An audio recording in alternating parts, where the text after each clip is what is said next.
has been a civil war waging for the last 2 years, and those asylum seekers or economic migrants who make it from Sudan to the UK have a 99% chance of being given leave to remain. So I spent several hours talking to immigration chiefs here in Benghazi on the east side of Libya. The Libyan National Army has a very good grip on the immigration problem, albeit fighting against a huge crisis with limited resources.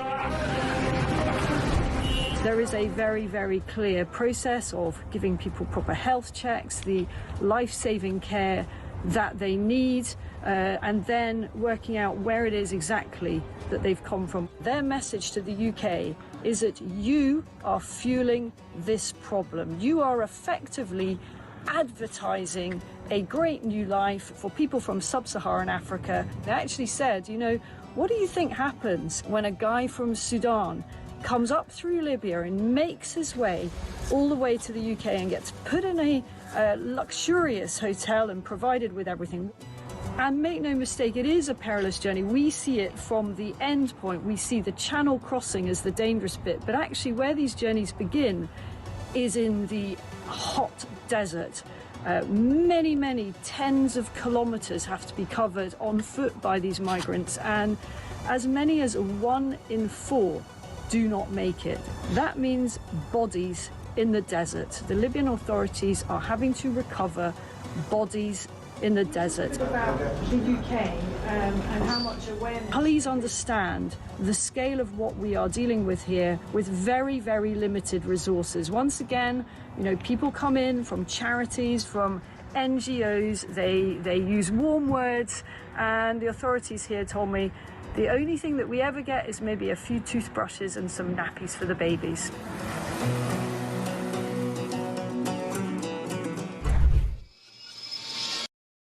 Across the UK, on DAB+, on YouTube, on your mobile, and on your side. This is Talk.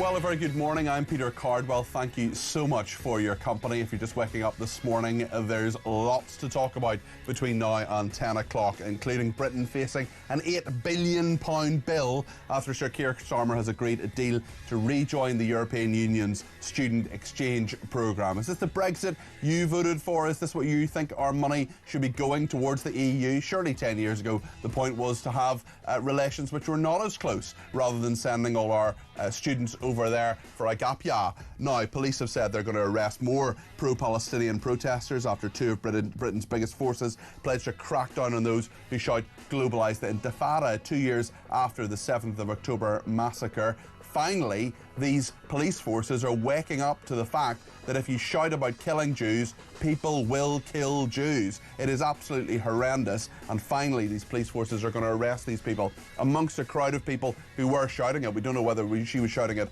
herself or not, Zara Sultana MP, who is wanging on about these hunger strikers who are part of Palestine Action. They have been, well, one of them anyway, has been brought to hospital. If you've been waiting for an ambulance in that area, I do wonder whether you think that was a good use of resources when that person could very simply eat some food and not be on hunger strike, because what they're charged with is very, very serious indeed. That's HMP Bronzefield. And boys as young as 11 are going to be sent on anti-misogyny courses designed to stamp out violence against women and girls. What is a healthy relationship between young men and women? What does that actually look like? And would you be happy for your 11-year-old son, grandson, to be sent on one of those courses? Also, President Trump gets his own back on various predecessors with plaques that have been put up in the White House. He's called Barack Hussein Obama the first black president, a community organizer, one-term senator for Illinois, and one of the most divisive political figures in American history. I wonder who wrote that one. He presided over a stagnant economy, approved the terrible Iran nuclear deal, and signed the one-sided Paris Climate Accords, both of which were later terminated by, guess who? President Donald J. Trump. Very, very interesting stuff. Lots to talk about this morning. As always, between now and 10 o'clock, I want to get your voice on the air. Give me a ring. 0344 499 1000 is the number to call. You can text me 87222 with the word talk in your text. You can tweet me at talkTV. Follow me at Peter Cardwell. You can send me a voice note. We'll play out as many of those as we can. Less than a minute, please. 0344 499 1000. You can send me a WhatsApp text message on that number as well. You can ring me on that number as well, 0344 499 1000. So much to discuss. So many great guests coming up between now and 10 o'clock. We're going to talk to the Shadow Defence Secretary. The Conservatives have a big plan to put a lot more money, take it from net zero, put it into defence. What do you think about that? Let me know what you think. So much to discuss. Let me know your thoughts here on Talk.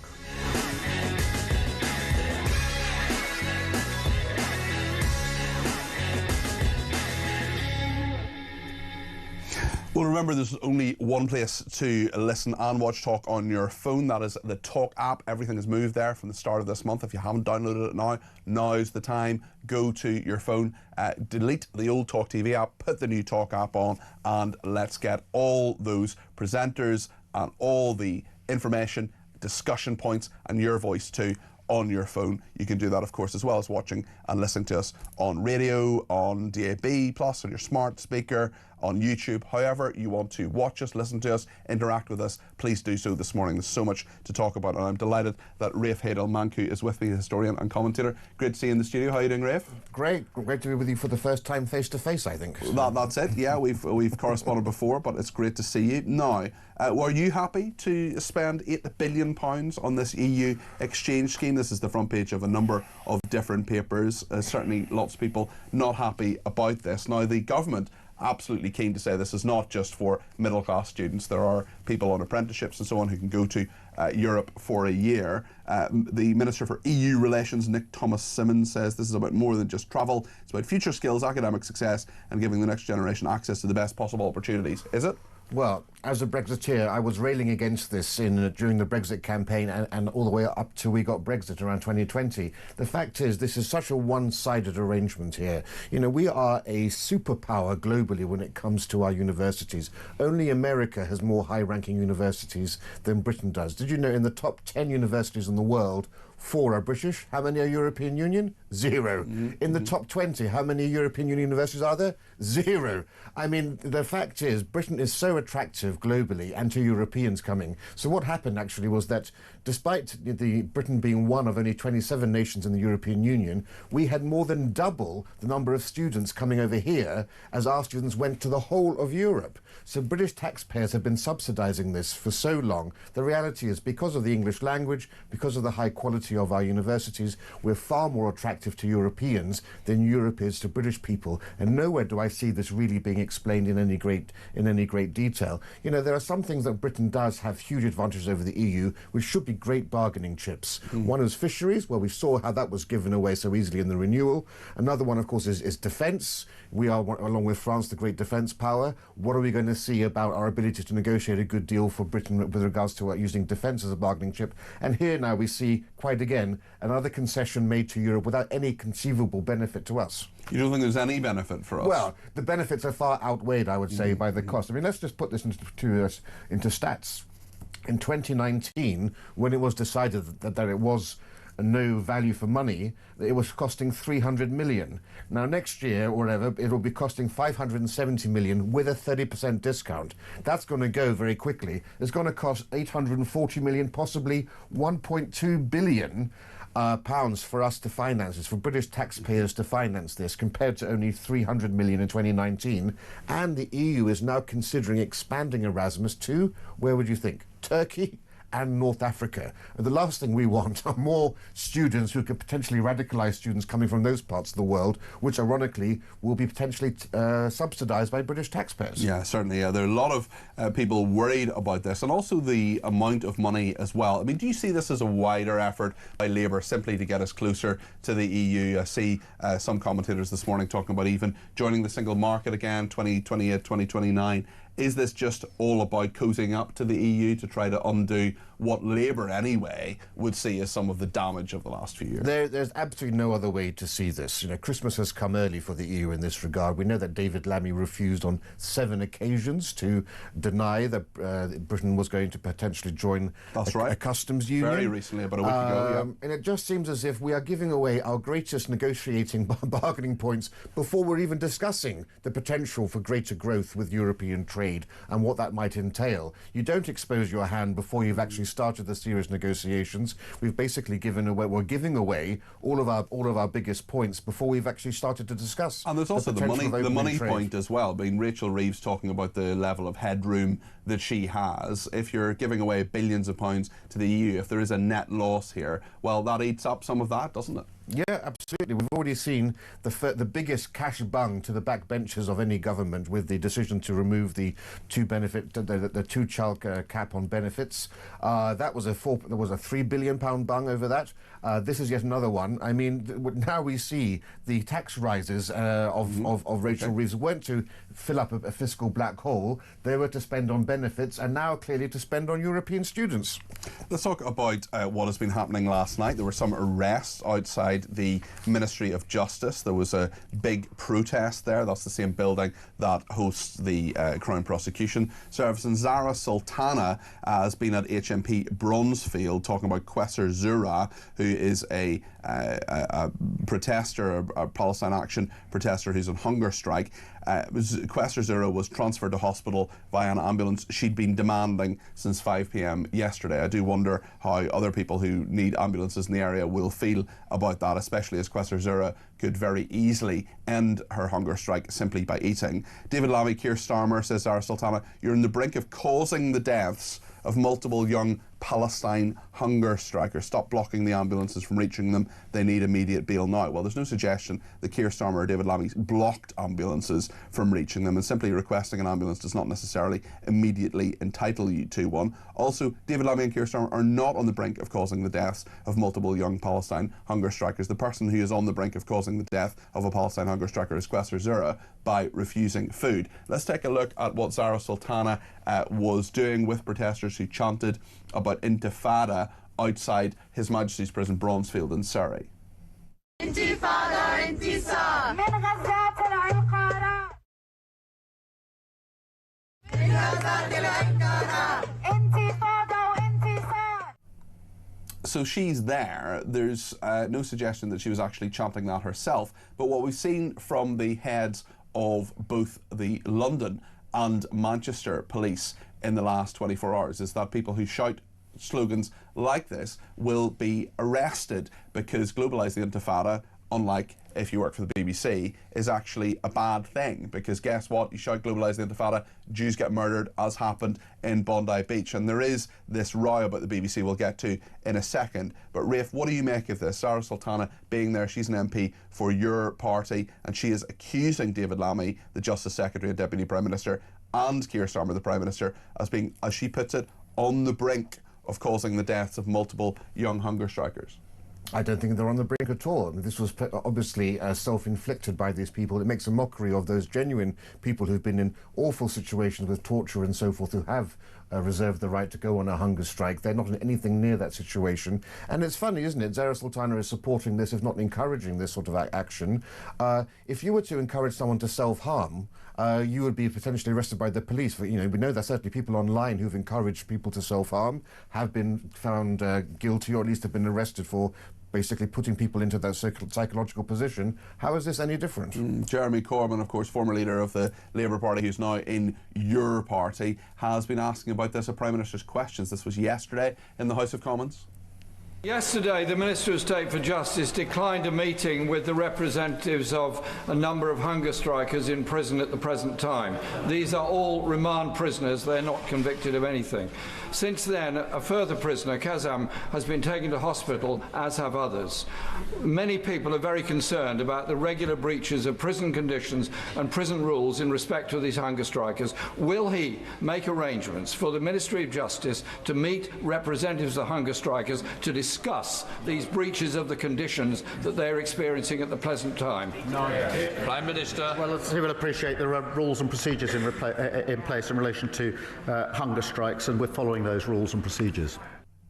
rules and procedures being followed in all of that. Certainly, Rafe, it's a bit of pressure for the government, but far more pressure on the strikers themselves, on the people who are taking this very radical action. Have you any sympathy with them whatsoever? None whatsoever. This is a world away from what we saw, for example, for people in totalitarian regimes, people who were being tortured, dare I say, even in the 1970s, for example, say in Northern Ireland and what was happening over there. There is no question at all that these people... I think we'll respectfully disagree on that one. Well, we can, but I mean, as I said, potentially. The issue here, quite clearly, is the fact that these people are trying to make a political point over something which I think the vast majority of the British public have no sympathy. In all the other cases, you could say the British public would have been sympathetic to all of those cases. I think in this case, it's the opposite.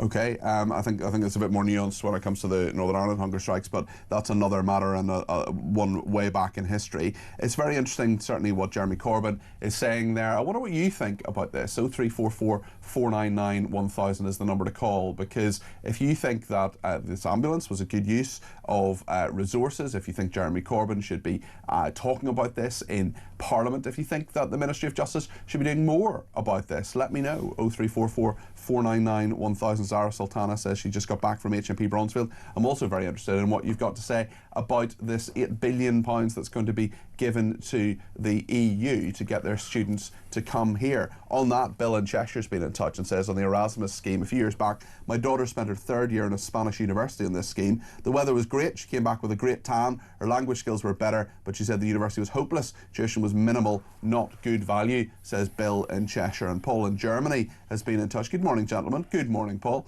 During the Brexit negotiations, the EU said that there will be no cherry picking. Who is doing the cherry picking now? Have a great day, says Paul. Paul, that's a very, very good point, actually, and I think some of this renegotiation is quite interesting in terms of where the Labour government is going on all of this. We'll talk much more about all the big issues that are in the news today, including over 1,300 people crossing the Channel in the last 5 days. We'll talk about the transphobic Christmas card pulled from Sainsbury's. You're not apparently allowed now to identify as a Grinch because that is transphobic.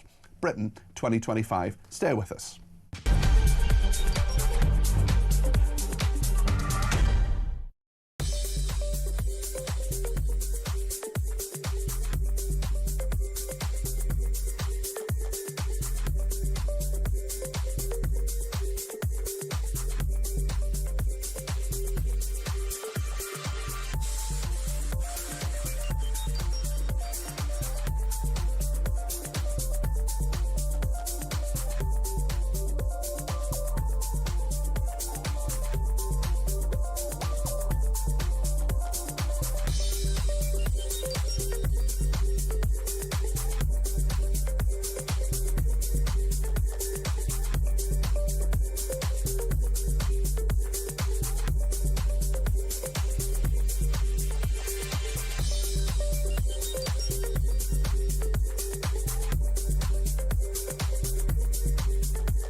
I have confidence in the Conservatives, and I have confidence in the energy and combativeness of Kenny. But the public don't seem to be. The public don't seem to agree with you. Let's see. Let's see. Now, the Royal soap opera meets the Epstein files. Prince Andrew's ties to Epstein already represent one of the monarchy's greatest reputational meltdowns. This 10-page birthday letter you wrote to Jeffrey Epstein makes a pretty cringeworthy reading.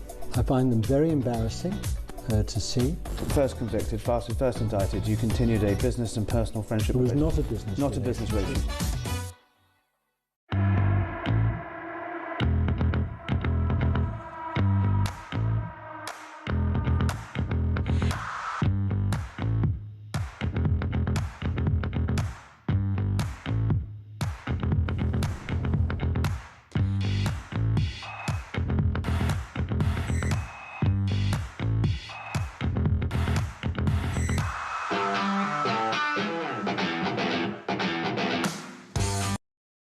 Across the UK. On DAB+. On YouTube. On your mobile. And on your side. This is Talk. This is Talk Breakfast. I'm Peter Cardwell. Thank you so much for your company this morning. I'm here with Rafe Manku as well. We're going through all the big stories of the day. Thank you to Steve, who says, "Morning, Peter and Rafe. So we stop the boats, then open up the borders to so-called students who'll then do a runner and still be here illegally. If I can see it, so can they." You couldn't make it up. Pete has been in touch with a voice note on Zara Sultana. She is the MP for your party, and she is advocating that the hunger strikers at HMP Bronzefield get more attention from the government. This is Pete's view on this. I don't think Sultana nutcase is there to protest on behalf of this hunger strike. She's only there trying to get cheap publicity for herself, because their silly party, that whatever name it is, your party, because it certainly ain't my party, are not getting any publicity at the moment, are they? They're just being pushed out of the way, which rightly so, because they don't stand for anybody. Well, they're certainly a shambles, your party, if you look at their ludicrous conference a couple of weeks ago. The problem is, Pete, I think I respectfully disagree with you. I think Zara Sultana believes all this stuff. I think she does actually really, really believe that these people their protest is justified, and that if they end up dying for the Palestinian cause, well, that is a noble death. I think it's absolutely absurd. I think their idea and their attempt to commit suicide and say that it is something that is noble is absolute nonsense. I think it's a real insult to people who have lost their lives by suicide and their families, and also to the cause of Palestinian freedom. I mean, we all want Palestine to be free of Hamas. We want it to be free of terrorism, and we want the people there to all have a good life and to have a safe and peaceful life where they have good values and not the values that Hamas terrorists have. Thank you to everybody else who's been in touch, including Brian, who says on hunger strikes, they've chosen not to eat. That choice has consequences. Corbyn and Sultana are just on a PR stint. Graham and Bushy says, thank goodness we have excellent government negotiators who not only secured an excellent financial deal on Chagos, but now for Erasmus, says Graham and Bushy. Graham, it's 22 minutes past 6 in the morning, and I salute you for your high level of sarcasm there. Howard has been in touch and says the cost of this student scheme is 8,000 million. Just think about that.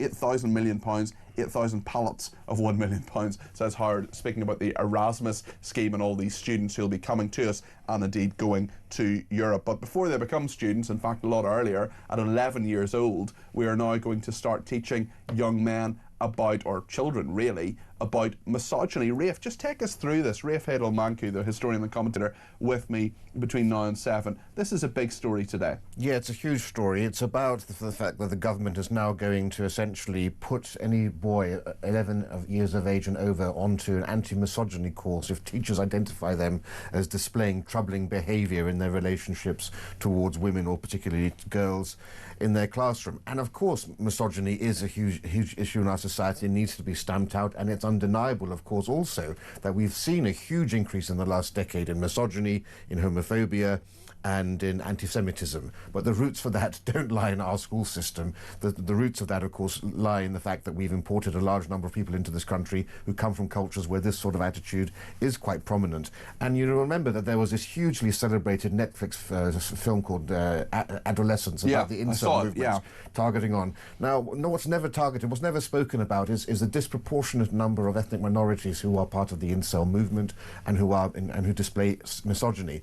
YouGov did a big poll recently actually showing that young people aren't that different in their misogynistic beliefs to the rest of the population. The millennials are much more misogynistic than Gen Z on those younger, curiously enough. But if you look at it, this country is 81% white, according to the last poll, less than 20% ethnic minorities, yet 42% of incels are ethnic minorities. That's fascinating. Versus only 58% who aren't. A lot of this comes from specific cultural backgrounds and the development of these children in households. So what the government wants to do is put these kids onto courses where you're going to have white, middle-aged, middle-class, lanyard-wearing teachers and consultants explaining to these kids why they shouldn't be misogynistic. That's not going to work. These are the people who admire Andrew Tate, and again, I would say the vast majority of Andrew Tate supporters are also ethnic minority Brits in this country and in America. What you need are community figures that they will respect, role models from their own community, young black males and young Asian males, particularly from Pakistan and Bangladesh. Those are the 3 target groups. Target those and you'll have a much better success. This is just going to be another route to failure as far as I'm concerned. A lot of people say 11 is very young, but of course we know that there are children younger than that looking at very hardcore pornography, looking at things which involve simulated rape, look at strangulation, things that are violence on screen, and very, very misogynistic attitudes that they can get through their phone if it's not restricted. They can see online, other children show it to them. I was absolutely horrified when I was speaking to a 13-year-old on one occasion. He was telling me about the kind of stuff that his classmates were looking at on unrestricted phones in the playground. It is just shocking and disturbing. I mean, if they get this right, if this is actually something that is done properly, do you think it can actually change things? If they get it right, yes, you're never going to stamp out the whole thing, but you could make serious inroads if you do precisely the same thing we did, for example, with Stop and Search. You've got to realise who the target audience is and target the product appropriately. But what really boils my blood is Jess Phillips, of course, is the safeguarding minister, and she's pledged to, quote, deploy the full power of the state to introduce the largest crackdown to stop violence perpetrated against women and girls. Really? This is a woman who will speak up about a construction worker whistling when a pretty lady walks past, but is definitely silent about the rampant misogyny, violence and aggression that exists within certain ethnic minority communities, particularly within certain elements within specifically segregated Muslim communities, and she never once speaks up about any of that. Which is we've asked her on the programme this morning. We'll see if Jess Phillips gets back to us on all of that, certainly, because there is a lot to be said about it. There's also, I quite like to ask Jess Phillips, why wasn't the rape gangs inquiry ready to go on day one when you got into the Home Office? Why are we sitting here a year and a half after Labour was elected and it's not ready to go? We've got a new chairwoman, great, fantastic. Are they actually going to do anything about that? Are they going to tackle the real, proper issues about this? And are Labour councils, and other councils as well, going to be held responsible for it? Are you going to extend it to Scotland? I have lots and lots of different questions for her. I also want to talk about the 1,300 people crossing the Channel in the last 5 days on small boats. We know, Rafe, certainly that there were a few weeks when the weather wasn't very good. Labour said, look at us, our plan is working, isn't this marvellous? Well, actually, no, it was just windy and blustery and bad conditions for these small boats to come across the Channel. We now know, of course, that 1,300 people have crossed the Channel. This isn't getting any better, is it? Nothing they're doing is actually working to deter these people. Windy, blustery and bad applies very well to the policies of Labour when it comes to trying to stop the boats as well. Yes, they had 27 days of terrible weather, which they were trying to pass off as showing that their policies are working. Look, it's not rocket science. Without a deterrent, nothing is going to work. Rwanda wasn't an ideal deterrent, but at least it was some sort of deterrent. And we did begin to see that some minor effects of that happening. I've said for years, you need to essentially just get a British overseas territory like the South Georgia Islands or Ascension Islands, and you need to essentially I just wrote a chapter on this for a new book coming out. More old cruise ships in the Channel. So when boats come across, if they can't be turned back to France, which they would be ideally, you put these asylum seekers, I call them economic scouts. Let's call it for what they really are. These are young men who are coming over here to set route and bring their family over. But if they know they're never going to set foot on British soil, they're going to end up on one of these cruise ships. When the cruise ships are filled up, they're sailed off for processing on one of these British overseas territories. That's the way they do it. That's the deterrent. They will never set foot on Blighty. The Australians did this with the island of Nauru, which is over 1,000 miles off the coast of Australia. It worked hugely well there. If they can do it, there's no reason Although we the can't. Australian example, as we've seen it. in recent days, isn't a perfect one, and it's certainly one that we need to keep asking about. Thank you to everybody who's been in touch, mainly about the hunger strikers, actually. Jackie says, forgive me for being naive, but what are the hunger strikers protesting here? Why not request to be transferred to Gaza and protest there? Perhaps we should ship them out and they can make a difference. What is this country becoming? Says Jackie. Steve in Suffolk. Morning, Peter. Morning, Steve. These hunger strikers on the far left bang on about human rights while they're exercising those rights. Now the MP should let them get on with it. Betty says, if you or I did this with IRA chance, we would have been picked up immediately. Let's apply the same rules as Northern Ireland to these terrorists and supporters, says Betty. Hear, hear, Betty. Stephen Cornwall says, where do they pull the £8 billion from to rejoin the Student Travel Union? Our government are acting like a benefit fraud abuser. All I want for Christmas is an election in the next 6 months, says Stephen Cornwall. It is funny, isn't it, Steve, how we never have any money for the things that Labour don't want us to have money for, but there's always money for the things that they want to do, that they're ideologically for. It's interesting as well, actually, this thing, I don't know if you picked up the story about councils. We'll talk about this perhaps with Rafe in a minute as well. Some councils, there's only a few at the moment. It's well-to-do areas of London, although there are lots of people who aren't particularly well-to-do who live there, who will be charged more, or can be charged more, for their council tax to subsidise poorer areas. I wonder what you think about that. Let me tell you something. It may only be in 5 councils at the moment. It's coming for you. And yes, it is London, and we're never London-centric here. 82% of our viewers and listeners do not live in London, and we're not a London-centric station. But I'm telling you, if this happens in London now, under Labour, they're coming for your council tax as well. Peter in Suffolk says, morning Peter and Rafe, so kids are going to learn about misogyny, but probably won't have learned how to spell it. Just teach kids things they will need to get a job. I'll be honest, I can never spell it. I can never spell it. Cliff in Berkshire says, morning Peter, or should I say morning Dulux. You seem to cover everything. Drip, drip, drip. We are being slowly taken back into the clutches of the USSR, EU SSR. Starmer knows his party are a one-term government, so he's starting to hurry it up now. And Mark and Croydon says, those videos on X showing the scenes at the prison are everything wrong with the UK. People actively ignoring police shows how far respect has fallen and no fear for the law. Cultural enrichment is not a strength, says Mark and Croydon. Well, thank you for that. Just before we go to the break, let's hear a voice note from Jason on the hunger strikers. Good morning, Peter. Jason from Romford. These pathetic hunger strikers, they can eat, but no one can force them to eat. So their whole condition is their own problem, their own self-inflicted situation. And all the MPs that are bleating about this are all pro-Palestine. They're all worried about that. They just want to get them released. That's all this is about. The MPs want them released. You're absolutely right, and those prisoners are on remand. I would say let's get them charged, and well, they have been charged, but let's get them tried very, very soon and see, because some of the stuff they're accused of doing, I don't want to get into, I don't want to prejudice a legal process, but what I do want to do is say that some of the stuff that they're accused of is really very, very serious indeed. Nicola in Norfolk has a thought on misogyny as well. Says, what about those nasty, spiteful teenage girls, and trust me, they do exist, who make false allegations about teenage boys just because they can? There are some truly horrendous stories of young teenage boys whose lives have been ruined by malicious and nasty allegations. We should be teaching all young people about respect for another. Nicola, I totally agree with you. And yes, there are really...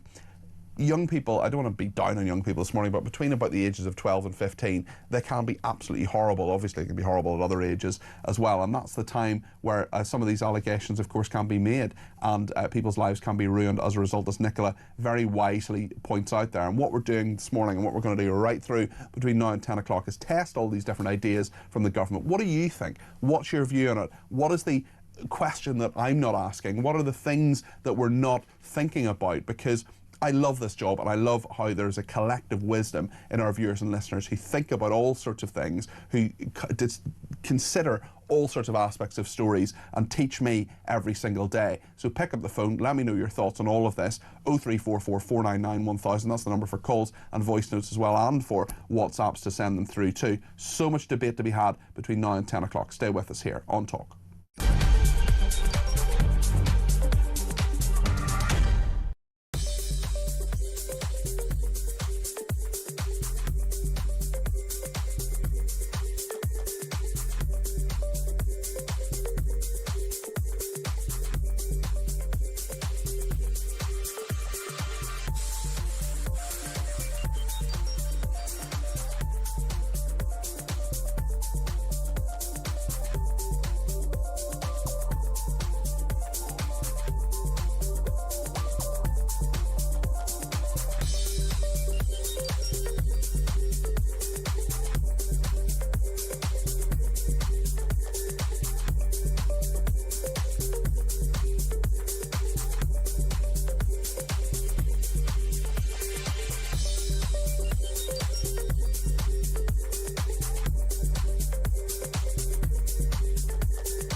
across the UK, on DAB+, on YouTube, on your mobile, and on your side. This is Talk. Well, thanks to everybody who's been in touch. There's so much to talk about here on Talk Breakfast. If you're just waking up, it's 25 to 7 on Thursday morning. We're talking about the £8 billion cost of the EU student exchange scheme. Over 1,300 crossing the channel in the last 5 days. The BBC doesn't seem to know what intifada means. We'll get to that as well.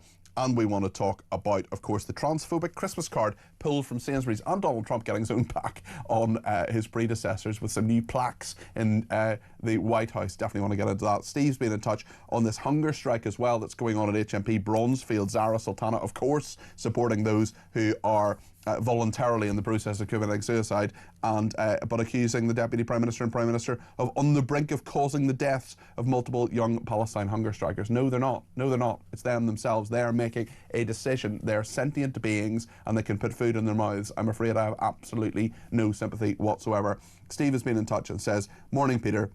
Prisoners cannot be stopped going on hunger strike, food refusal. It is one of their rights. Healthcare visit them at least once a day. Until that prisoner blacks out, you cannot even give food intravenously, as it is their choice. The state cannot force them to take food. They have the right to refuse food and medical treatment, just as you or I would do." Sultana is shouting at the wind, says Steve. Steve, you're absolutely right. I'm not an expert on this, but I did work as a special advisor in the Ministry of Justice for 6 months. I know a bit about the justice system, and I know that Steve is correct in what he says. We're talking about misogyny as well, and Rafe Manku is with me, historian and commentator, looking through the papers and all the big news stories today.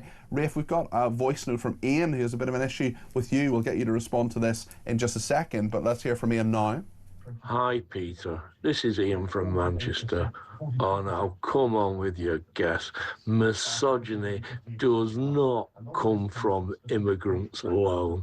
Misogyny lies in Britain. And to blame it on immigrants is out and out racism. Your speaker should be ashamed of himself.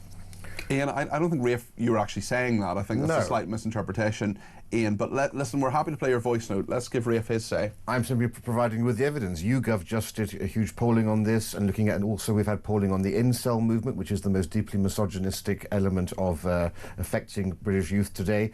And if you look at it more broadly across the nation, you know, less than 20% of this country are ethnic minorities, and yet they account for 42% of the self-declared incels. And you're not saying for a second. And you're not saying for a second. I'm not saying that's everybody. I'm simply saying it's the same case that we know that 9% of Muslims in this country support terrorism or identify as jihadis. That's the polling. That's not saying that all Muslims are doing it. It's a minority of Muslims. It's a very sizable minority, and I'm saying the same thing here. And the idea misogyny is born in Britain. You know, Britain, firstly, is one of the world's 3 least racist countries. It's also right up there in terms of the equality rights for women. If you want to see rampant misogyny, go to India, go to Pakistan, go to Bangladesh, go to parts of Africa, go elsewhere in Asia. These are the most rampant misogynistic nations in the world. We see that also in this country, segregated communities where, Muslim women in segregated communities have the lowest levels of English fluency, forced to stay home.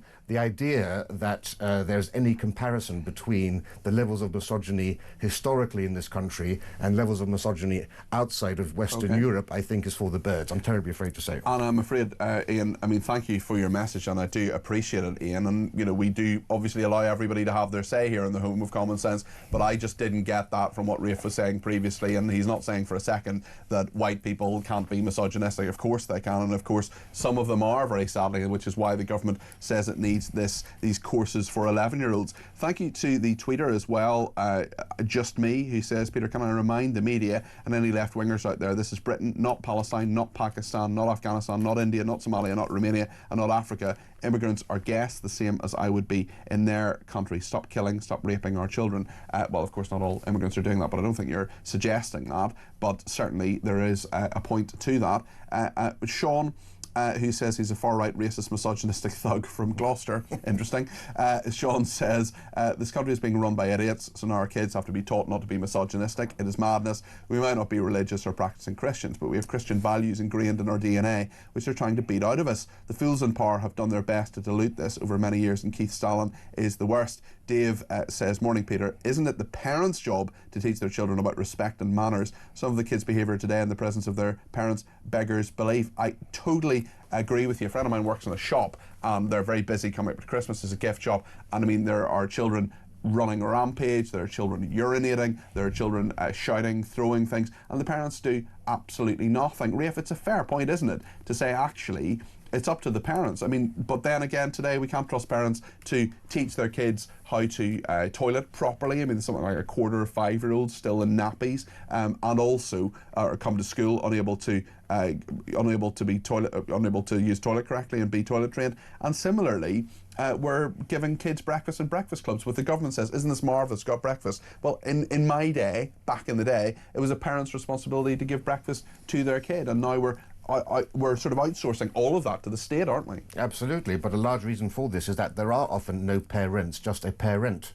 And a lot of this, I think, comes down also to single-parent households where the single parent is a mother and you have young boys looking for role models elsewhere. And unfortunately, quite often, they're looking to the wrong people to be those symbols of masculinity and dominance or assertiveness. And they're getting all of their cues from precisely the wrong people. It's a very good point. Thanks also to John and Luton, who says, morning lads. It's a while since someone's called me a lad. If an 11-year-old boy is being abused by a female, are we then going to force him into a lecture in misogyny when all he's doing is reacting to the abuse? Well, certainly the professionals need to do their job and to make sure that things are done properly and all of that. I want to talk about the ongoing doctor strike. It's been going on now for almost exactly 24 hours. These are the whinging junior doctors who want yet more of our money for doing the job they signed up for in the first place. They talk about pay restoration. Well, how many of them were actually in their job 17 years ago? That's the question I want to know. And there are quite a number of stories in the news today about this, including a Starmer critic taking over Britain's biggest union.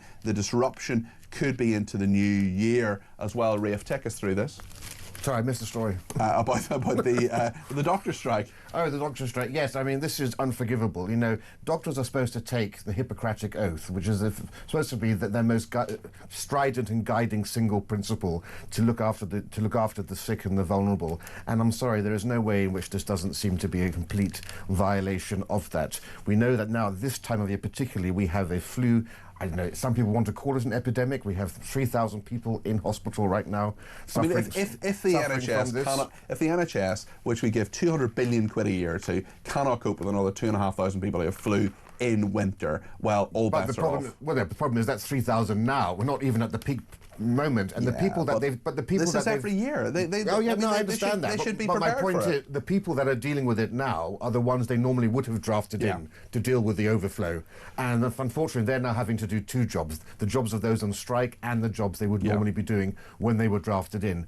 That's my point on all of this. I think you're right, and I'd also think that doctors' greed is leading to people dying. Let's have a look at Prime Minister's questions yesterday. Kemi Badenoch, the leader of the Conservatives, opposition leader, tackling Keir Starmer on this. He gave the doctors a 28.9% pay rise.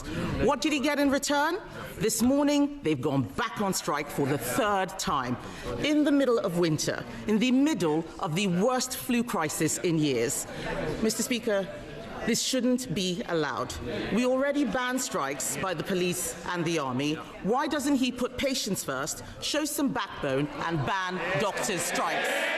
My message to resident doctors is don't abandon patients, work with us to improve conditions and rebuild the NHS. But, Mr. Speaker, they left the NHS absolutely on its knees, waiting lists through the roof and confidence absolutely rock bottom. And, Mr. Speaker, I take no lecture for them on industrial harmony.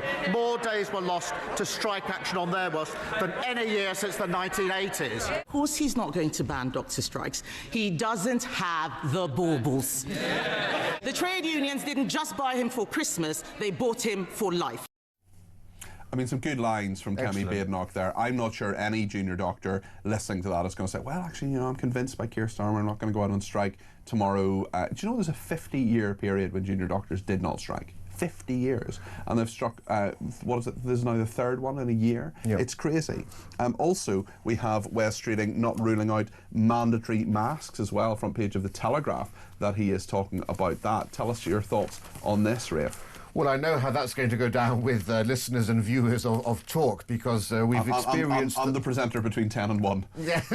I mean, we know quite clearly that, you know, mask wearing is not anywhere near as effective as people were saying. We saw that people are reusing the same masks over and over again. They're only valid for a few hours.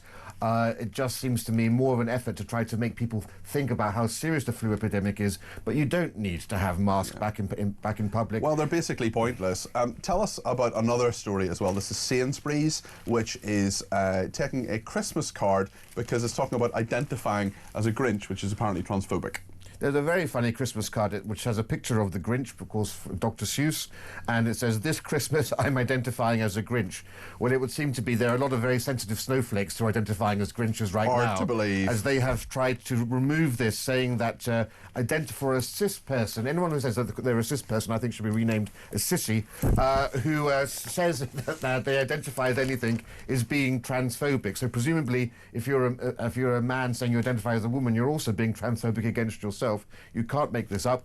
I would say that, you know, if I may identify as a psychiatrist for the next 30 seconds, anyone who takes offence at this card is absolutely nuts. I very much enjoy the phrase identifying as in this context has been described by trans campaigners as an anti-trans dog whistle for suggesting that a person can choose their gender to be anything. This is Sophie Mully, who's a trans journalist, spotted the card at Berryden branch of Sainsbury's in Aberdeen. "Transphobic Christmas card in my local Sainsbury's. Please do better, Sainsbury's." She said it belittles the identity of trans and non-binary people. Trans people don't choose to identify as their gender. It's part of who they are. Being trans is not a choice. Again, you know, when you get to the radical extremists, as you have here, it's just another case of the left eating the left. You can never be too woke. You can never be too on the left. We've experienced it with great people like Jermaine Greer and others being cancelled. And now, again, it seems as if you're going to have a bit of a war within the trans community over this.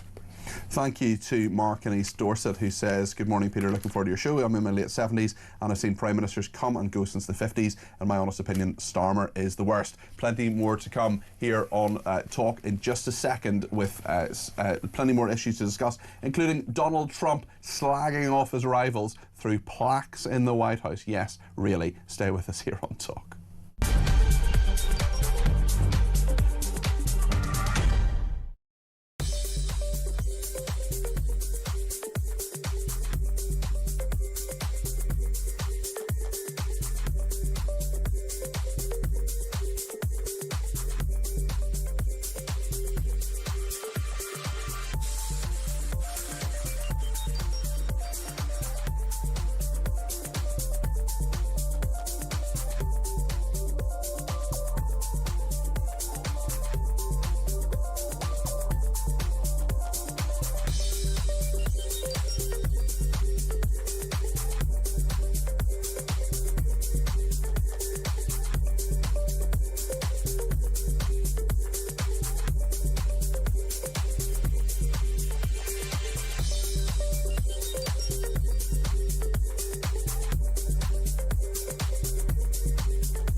Breaking news this morning revealed that under the Terrorist Act, 242 people were arrested in the year to June of this year. Something you can indulge in as to all the people who aren't going to prison because, well, there's no prison spaces. So this is a Talk exclusive. We've been looking at... I said, you take these cuffs off me and speak to me like a human being rather than a common criminal.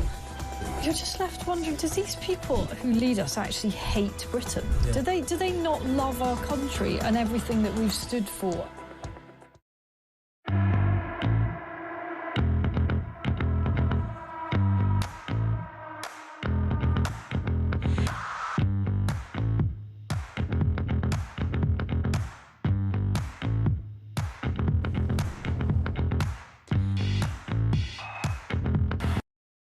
Across the UK, on DAB+, on YouTube, on your mobile, and on your side.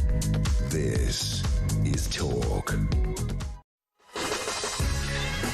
Well, a very good morning. If you're just waking up, there's an awful lot to talk about, including the $8 billion cost of the EU student exchange scheme, over 1,300 crossing the channel in the last 5 days, and misogyny lessons for 11-year-olds. We'll talk about all of that, but I want to go to the United States in just a second to talk about this horrendous case. Nick Rayner seen in court as he makes his first public appearance since his parents' murder.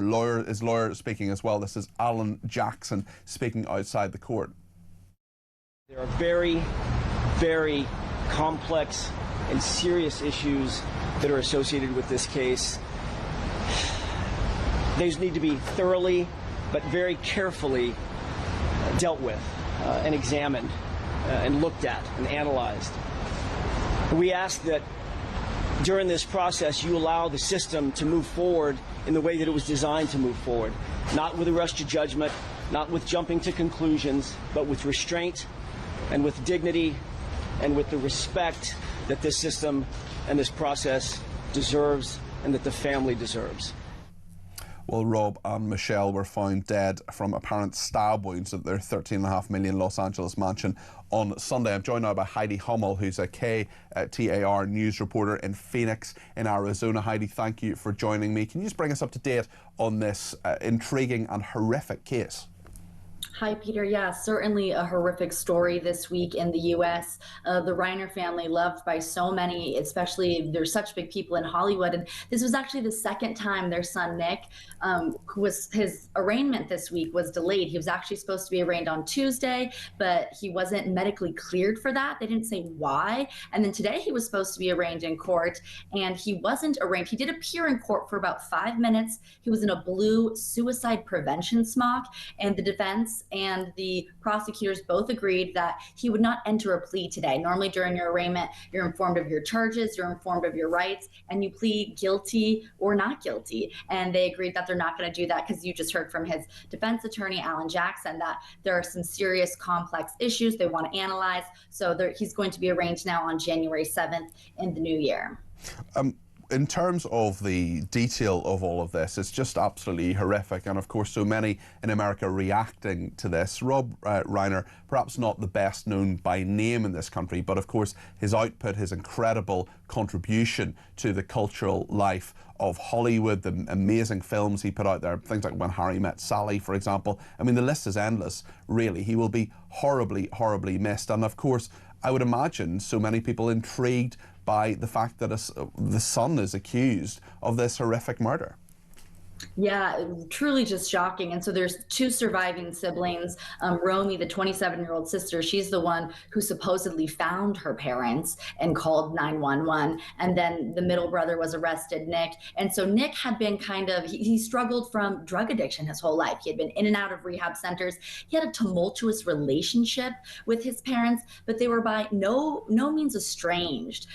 This week, they were at a Conan O'Brien's holiday party on Saturday night, and then that's supposedly when the murder happened was in the early Sunday morning hours, and then the son Nick was arrested on Sunday afternoon, just 15 miles from the family's home. Just before you go, Heidi, can I get your view on this controversy about Donald Trump in the White House putting some of these plaques up, talking about his predecessors and the interpretation of their time in office, perhaps including Barack Obama, who said was one of the most divisive political figures in American history, and talking about two of the things that he did, both of which later terminated by Donald Trump. I mean, there are a few scores being settled here, aren't they?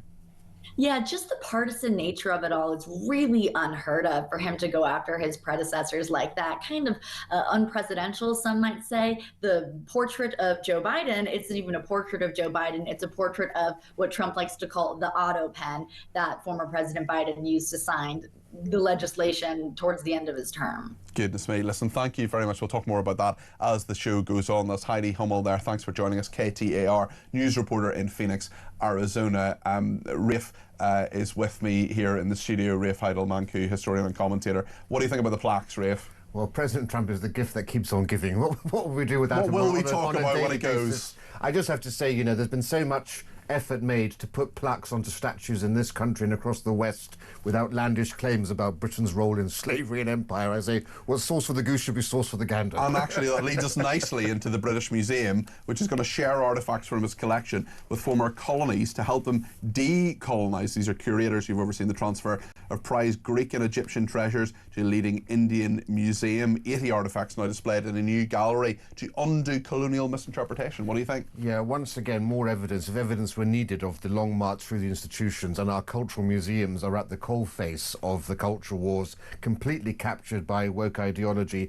Look, there's nothing wrong with having exhibitions around the world where you share your artifacts, but to tie it to decolonization in this way, and to somehow say that this is part of our imperial guilt and our atoning for our sins, is complete nonsense. And of course it sets a dangerous precedent. The British Museum is one of the few museums in the world that is called a world encyclopedic museum, along with the Louvre and the Met in New York. It allows the world's peoples to come and see artifacts. And it'll be such a shame if you can only see Egyptian artifacts in Egypt, or you can only see Indian artifacts in India. Surely the goal must be for the greatest number of people to see some of the world's greatest pieces of art and so forth. And so I think this is just another act of appeasement, and we know where appeasement goes. It simply emboldens those who want to take things further. I must say I will be going to the British Museum to see the Bayeux Tapestry when it comes over here. Tell us about the first Black Briton who isn't.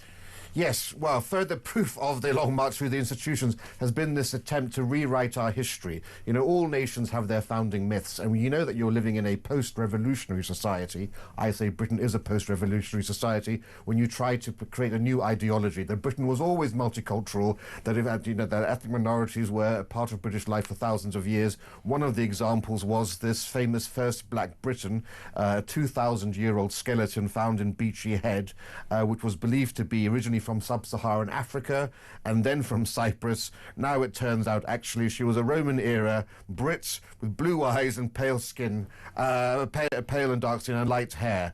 Yet again, this was one of the people championed by many, many people on the left. There was a book called Brilliant Black British History, claiming that Stonehenge was built by sub-Saharan Africans, that Cheddar Man and that this woman were all examples. All of them, of course, many of us were saying was nonsense from the outset, and now we have the scientific evidence to back it up. Rafe, it's gone so quickly. Our first hour together, not our last, I'm sure. Thank you very much indeed for your speedy look through all the big news stories of the day. That's Rafe Heidel-Manku, who is a historian and commentator. Appreciate him joining me this morning. Morning, Peter. I saw something more questionable than a Grinch Christmas card, says Dawn. It had a nativity scene. Can you believe it? They're obviously trying to turn Christmas into a religious festival. This is unbelievable, says Dawn. Dawn, you've given me a laugh this morning. Thank you for that. Yeah, it's so many people who sort of forget that, you know, the birth of Jesus is actually, you know, the reason for the season. Alan in Middlesbrough says, my wife is a secondary school teacher. In my opinion, in multi-ethnic schools, specifically Muslim Asian boys, they become particularly disrespectful to female teachers once they reach about 14 years old or year 10. Prior to this age, it's not noticeable. The trend is a problem. It is common knowledge in schools. The government is not publicising this knowledge from staff rooms, so use a costly, broad brush approach to appease. Well, that certainly feeds into what Rafe was saying a bit earlier on about some of the ethnic aspects to this. What do you think about all of that? Let me know your thoughts. 0344 499 1000. And thank you to Pedro, who says, good morning, Cardi P. Hello there, Pedro. Good to talk to you. I don't identify as a Grinch, but I am a Grinch. How they feel about that one? Well, that's a sort of existential question, really, Pedro, isn't it? That I'm going to think about in great depth over the next few minutes as we go to the news, and then after that we'll be talking to Simon Danchuk, the former Labour MP, about all the big political issues of the day. We'll get your thoughts too. 0344 499 1000.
across the UK.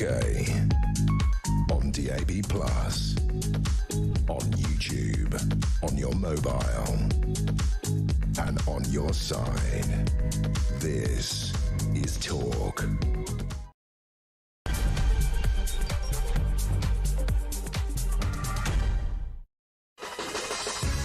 Well, a very good morning. This is Peter Cardwell with you here on Talk, sitting in for Jeremy. An absolute pleasure to be here between now and 10 o'clock. There are big stories I want your opinion on. One of them is quite simply, should we be giving misogyny lessons, against it obviously, to 11-year-old boys? What do you think about that? That's the government's new plan. We're also pledging £8 billion for an exchange scheme with EU students. Is this Labour cozying up to the EU? And where's all that money actually going to come from when we're told there isn't very much of it going around by Rachel Reeves? We'll talk too about Zara Sultana, the MP for your party, who's been out at prison campaigning for Palestinian activists who are on hunger strike. One has been taken to hospital in an ambulance. What do you think about that? Do you have any sympathy for those activists? They say they care about Palestinian freedom. Well, actually, if they're there shouting about globalising the Intifada, they could well be arrested, because two police chiefs of the Metropolitan Police and Greater Manchester Police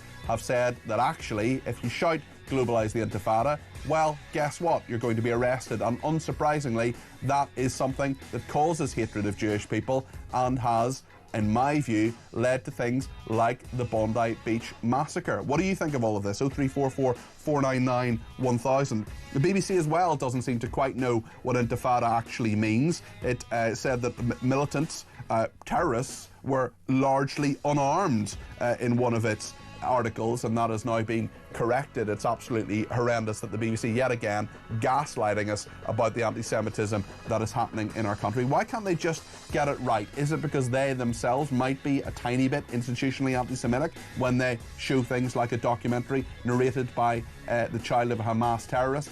0344 499 1000 is the number to call. There's so much to talk about this morning. You can text me 87222 with the word talk in your text. You can tweet me at talkTV. Follow me at Peter Cardwell. Send me a voice note. Plenty of those coming in. Keep them coming. We'll play out as many as we can. Keep them to less than a minute if you can. On the main number, of course, 0344 499 1000. That's the number for WhatsApp text messages, and also to give me a ring. Get your voice on the air between now and 10 o'clock. Loads to discuss here on Breakfast on Talk.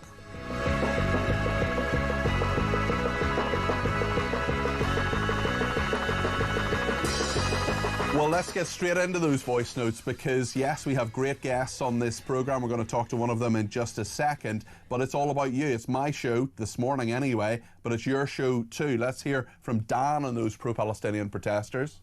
Good morning, Peter. It's Dan from Kent. I'm looking forward to Keir Starmer coming down hard on the violent protesting outside the prison. Just like the Southport riots we had, will we see in the same level as justice?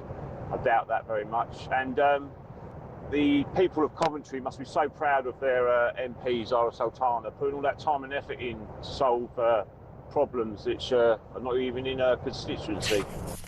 Well, exactly. I think there are many, many good points in that, Dan. And Zara Sultana has tweeted. She got back from HMP Bronzefield, where these people are being held.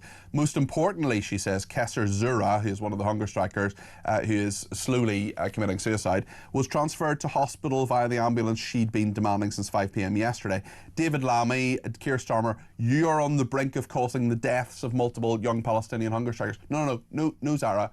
They're on the brink themselves. They themselves are on the brink of causing their deaths. If they eat something, if they ask for food, if they ask for to be given the nutrients they need on a drip or however it's done to bring them back to health, they can do that. They can do that right now. They can do that this moment. They haven't blacked out. They haven't lost consciousness. They can make that decision themselves. This is absurd. It is ludicrous. It has nothing to do with the freedom of Palestinian people. It's to do with a weird belief that they're somehow helping. They're not helping at all. Zara Sultana continues, stop blocking ambulances from reaching them. I mean, there's no suggestion that that was actually done. They're not blocking ambulances. They need immediate bail now. They're on remand, I should say. They haven't been convicted of anything. Let's just take a look at what Zara Sultana was doing with protesters shouting about Intifada at HMP Bronzefield in Surrey. انتفاضة انتصار من غزة العقارة. So you can see on the left-hand side of the screen, if you're watching, I'll describe it, there are people with, some of them wearing face masks with a loudspeaker talking about Intifada. Now, Zara Sultana is on the left of the picture wearing a keffiyeh, of course, the scarf that is essentially in solidarity with the Palestinian cause. We don't know if she's shouting it herself, but what we do know is that the Manchester and London police chiefs are saying that if you do take part in these kind of chants, well, actually, that could well be a criminal act. This whole issue of the hunger strike was brought up at Prime Minister's Questions yesterday. Jeremy Corbyn, who is, of course, in your party with Zara Sultana, they don't get on very well, but they agree on this issue. He asked the Prime Minister about this yesterday at Prime Minister's Questions. Yesterday, the Minister of State for Justice declined a meeting with the representatives of a number of hunger strikers in prison at the present time. These are all remand prisoners. They're not convicted of anything. Since then, a further prisoner, Kazam, has been taken to hospital, as have others. Many people are very concerned about the regular breaches of prison conditions and prison rules in respect to these hunger strikers. Will he make arrangements for the Ministry of Justice to meet representatives of the hunger strikers to discuss these breaches of the conditions that they're experiencing at the present time? No. Prime Minister. Well, he will appreciate there are rules and procedures in place in relation to hunger strikes, and we're following those rules and procedures. Well, thanks to everybody who's been in touch. I'll get to your calls, texts, tweets and voice notes in just a second, but I want to speak to Simon Danchuk, the former Labour MP who stood for reform at one point. Simon, thank you for joining me this morning. I hope you're well. I just wonder what you make of Zara Sultana and Jeremy Corbyn's support for these absolute clowns who are rather stupidly attempting to commit suicide by being on hunger strike. Yeah, there's no justification for the support that Jeremy Corbyn and Zara Sultana are giving these people. I mean, the idea that government ministers should come out and meet the family and friends of people who choose to go on hunger strike is just a nonsense. And I mean, it's a waste of a Prime Minister's question, to be quite honest. I mean, the truth of the reality is that these people are facing serious allegations. They're on remand, so they're being detained in prison, quite rightly so, and then they will face justice, and justice will be done. Why Zara Sultana, and I listened to your the voice note from your listener Dan, I think he was quite right. Why is Zara Sultana bothering herself with these issues? I mean, it's not a constituency issue for her. If you were a voter for Zara Sultana, if you were a constituent in Coventry, you wouldn't be too happy seeing your Member of Parliament doing this sort of stuff. But for her, it's the most important thing, of course, the Palestinian cause, far more than her constituents, I would argue, anyway. I mean, this is going to go on for some time, and I don't want anybody to die. I don't want these people to die. I don't want them to, in any way, harm themselves. I want them to come off hunger strike immediately because their protest is pointless. What we also know is that there were some arrests at a protest last night outside the Ministry of Justice and Crown Prosecution Service. They share a big building in Westminster, which I know you're familiar with yourself, Simon, the 102 Petty France. Used to work there in the Ministry of Justice. And, I mean, there were some arrests there. We also have this controversy about the BBC forced to correct a claim that Intifada terrorists, or militants, as of course they would call them, or fighters, were largely unarmed. I mean, why can't the BBC just get this right? Just properly tell the truth and give definitions that are accurate. I think the BBC has an institutional bias in relation to these issues. I think they really struggle with these issues in terms of getting it right. These were the allegations against these people who are on remand are exceptionally serious in terms of attacks on police officers, etc. And why the BBC would paint a picture that is opposite to what the allegations are is quite beyond me. It seems to have this institutional bias against the Jewish community in many respects. It's almost anti-Semitic, and it's just another example of where the BBC get it wrong. But there's so many examples. I think it needs to be defunded. I'll be honest about that. I think the BBC has just lost its way completely. Well, let me just give you the detail of this to our viewers and listeners who might just be waking up to this story. The BBC risking fresh allegations of bias after describing Palestinian uprisings in which thousands of people were killed as largely unarmed and popular. A report on the BBC website explained the origin of the word intifada, made no mention of the fact that more than 1,000 Israelis and about 5,000 Palestinians died in repeated clashes and terrorist attacks between 1987 and 2005. After complaints from Jewish readers, the BBC changed the report, saying that the word intifada was regarded by some as a call for violence against Jewish people. I mean, I just wonder, is it stupidity? Is it willful stupidity? Or is it anti-Semitism? Because it's one of those three things. Oh, I think it's anti-Semitism. I think there is a bias within the BBC that's against the Jewish community. And there are individuals, presumably, within the BBC who are very, very pro-Palestine to the extent where they are biased. And not, you know, it's not that long ago, it's 5-10 years ago, I would go to the BBC as a neutral voice on whatever issue you wanted to analyse. But I don't visit the BBC website from one month to the next now, because it's not neutral. It's very subjective on issues like this and other issues as well. It can't be trusted. That's the sadness of where we are. This is a national broadcasting organisation. Simon, on another topic, should 11-year-old boys be given lessons about what misogyny is and how to combat it? We've quite a lot of reaction to this story today. This is part of the new strategy about violence against women and girls. Jess Phillips, the Home Office Minister, talking about this morning. What do you think, Simon? I think this is a really interesting story, actually. So, some of what's being proposed, it makes some sense, you know, educating young people to be, to have the right sort of attitude in relation to gender and women and everything else. But at the same time, it does really stick in the gut that the government are on this campaign around violence, stopping violence against women and children and girls, and yet the reality is that these are the very people who opposed the national inquiry into the grooming gangs. And one of the key issues in all the reporting of this around young people and misogyny, all of the reporting, I haven't seen anything in terms of Islam and Islam's view of women, because that's a significant factor in how some people view women and girls, and that's not being mentioned at all in this debate. I find that fascinating. Well, we have invited Jess Phillips on the programme this morning. So far we haven't got a clear answer on that. If she comes on between now and 10 o'clock, I'll happily put those points to her. Simon, thank you. Have a Merry Christmas. And also, just before you go, I wanted to say that, speaking of young men who do have the right attitude, people who can communicate very, very well, and are excellent speakers who will be back in this programme again, Milton Danchuk was on with me a few weeks ago, and he is a great lad, and I know he is part of your family and a great guy, so I just want to say thank you to him, and please wish him a Merry Christmas from me as well. He's a fantastic communicator, not unlike his dad.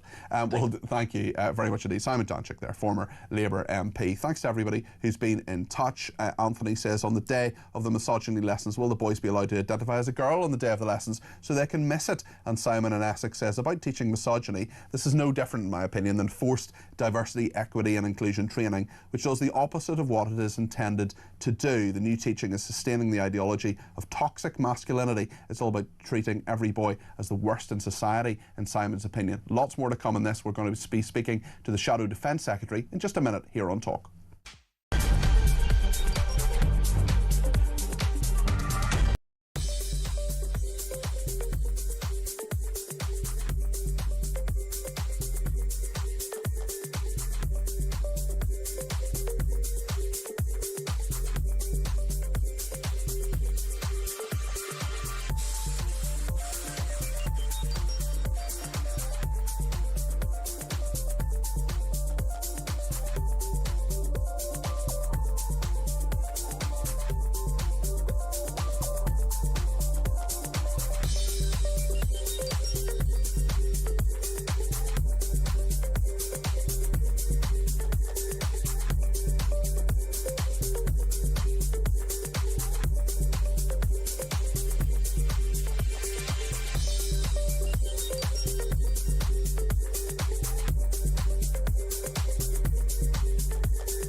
Talk app.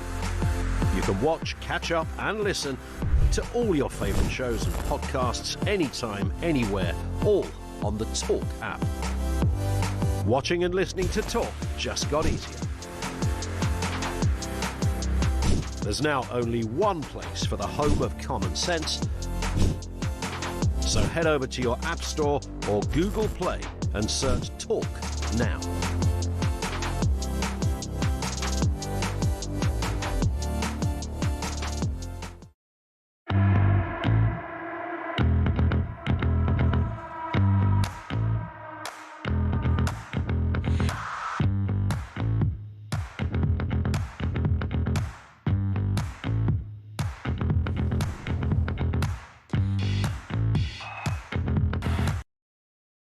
Across the UK, on DAB+, on YouTube, on your mobile, and on your side. This is Talk. Thanks to everybody who has been in touch. There's loads to discuss, including the misogyny story. I'll talk to the Shadow Defence Secretary about that in a second. This is the government saying that 11-year-old boys should have lessons about how not to hate women.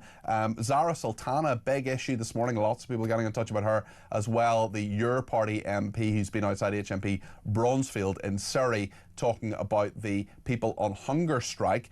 Let's hear a voice note from Bridget on Zara Sultana. Good morning, Peter. A great show. Regarding Zara Sultana, this person should be nowhere near British Parliament. She's an absolute disgrace. She should be made to hand back her tax-funded salary because she's not representing her constituents. She's only interested in Palestine. Well, if she's so interested in Palestine, why doesn't she go there and, you know, do her virtue signalling regarding the Palestinian people out there? Because she's certainly not representing her constituents, which she is being paid to do. Anyway, have a great day both. It's Bridget in France. Bye for now.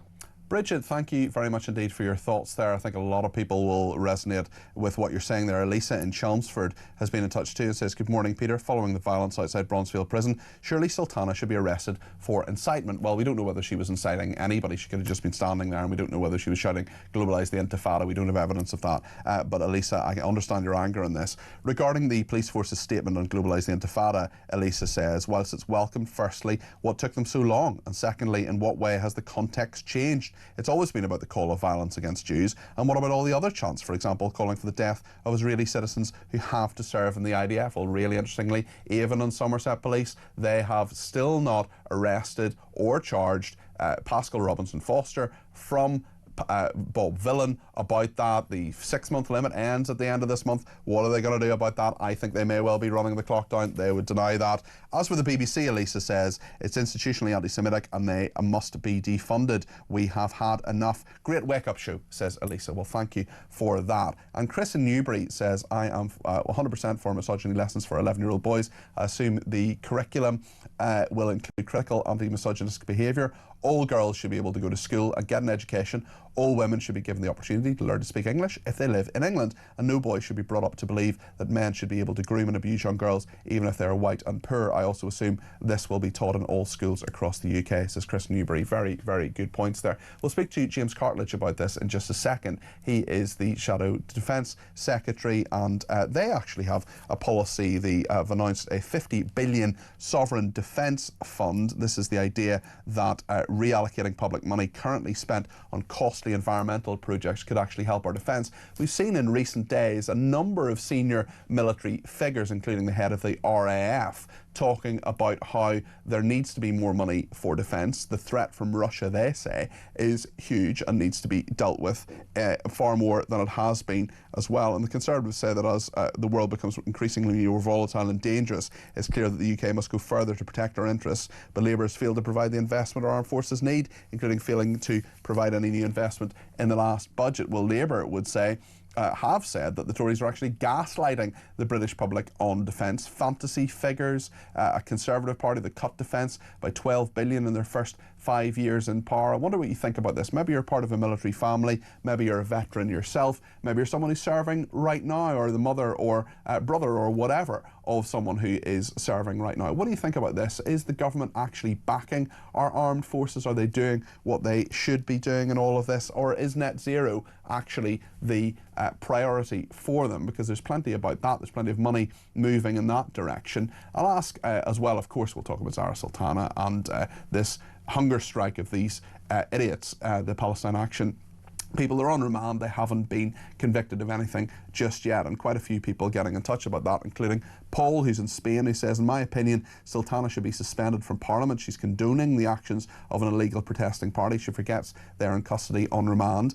And Lorraine in the northeast of England says, talking about misogyny and behaviour, there's currently a strike going on at Hayden Bridge High School in Northumberland. I'm unaware of that, Lorraine, I must say, but perhaps we'll look into it. Teachers have been concerned about pupil behaviour for months, and the authority and school leadership have failed to get a grip of the situation. All staff feel threatened, in Lorraine's opinion on that one. Certainly there are an awful lot of issues around that, and misogyny is certainly something that I'll be asking James Cartledge, the Shadow Defence Secretary, about in just a second. But first, I want to welcome him to the programme. Good morning, James. Good morning. Thank you for inviting me on your show. Well, it's great to have you. You want £50 billion for a sovereign defence fund because the world is getting more volatile and dangerous. Labour says you're gaslighting the British public on defence. They're fantasy figures, and you cut defence by 12 billion in your first 5 years in power. What would you say to that? Well, to take those points in reverse, if you like, I mean, it's extraordinary that they would say that. We were handed a note when we came to power in 2010 that there's no money left. Labour, and I have a note from the House of Commons Library, were planning to cut defence by 25%. The fact is, we had to repair the public's finances. It was very, very difficult to do that. But of course, since then, the threat has massively changed and escalated. For the first time since the Cold War, we have the threat of nation-on-nation warfare again, and of course, the invasion of Ukraine.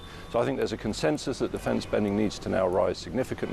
But, you know, and you made a very good point. You're referring to the warnings from very senior people, the head of MI6, the head of the armed forces and of NATO about the threat from Russia. But this big question, where is the money actually going to come from? Because that's the big question.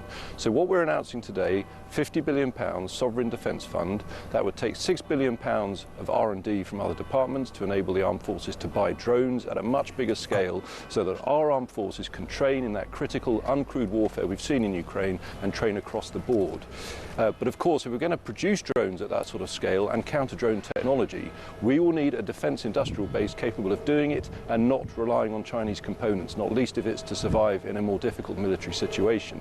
So the biggest part of this announcement is ring-fencing £11 billion of what's called the National Wealth Fund, which is primarily now for net zero. We'd be ring-fencing that for defence, and that is explicitly designed to fund in partnership with the private sector at a ratio of 3 to 1, so that's £33 billion of private funding, £11 billion of the National Wealth Fund. By moving that into defence, what that can do, for example, instead of those brilliant defence startups having to go to America to get more cash, is to have stakes from the UK government in those companies, protecting their intellectual property and keeping it in the UK.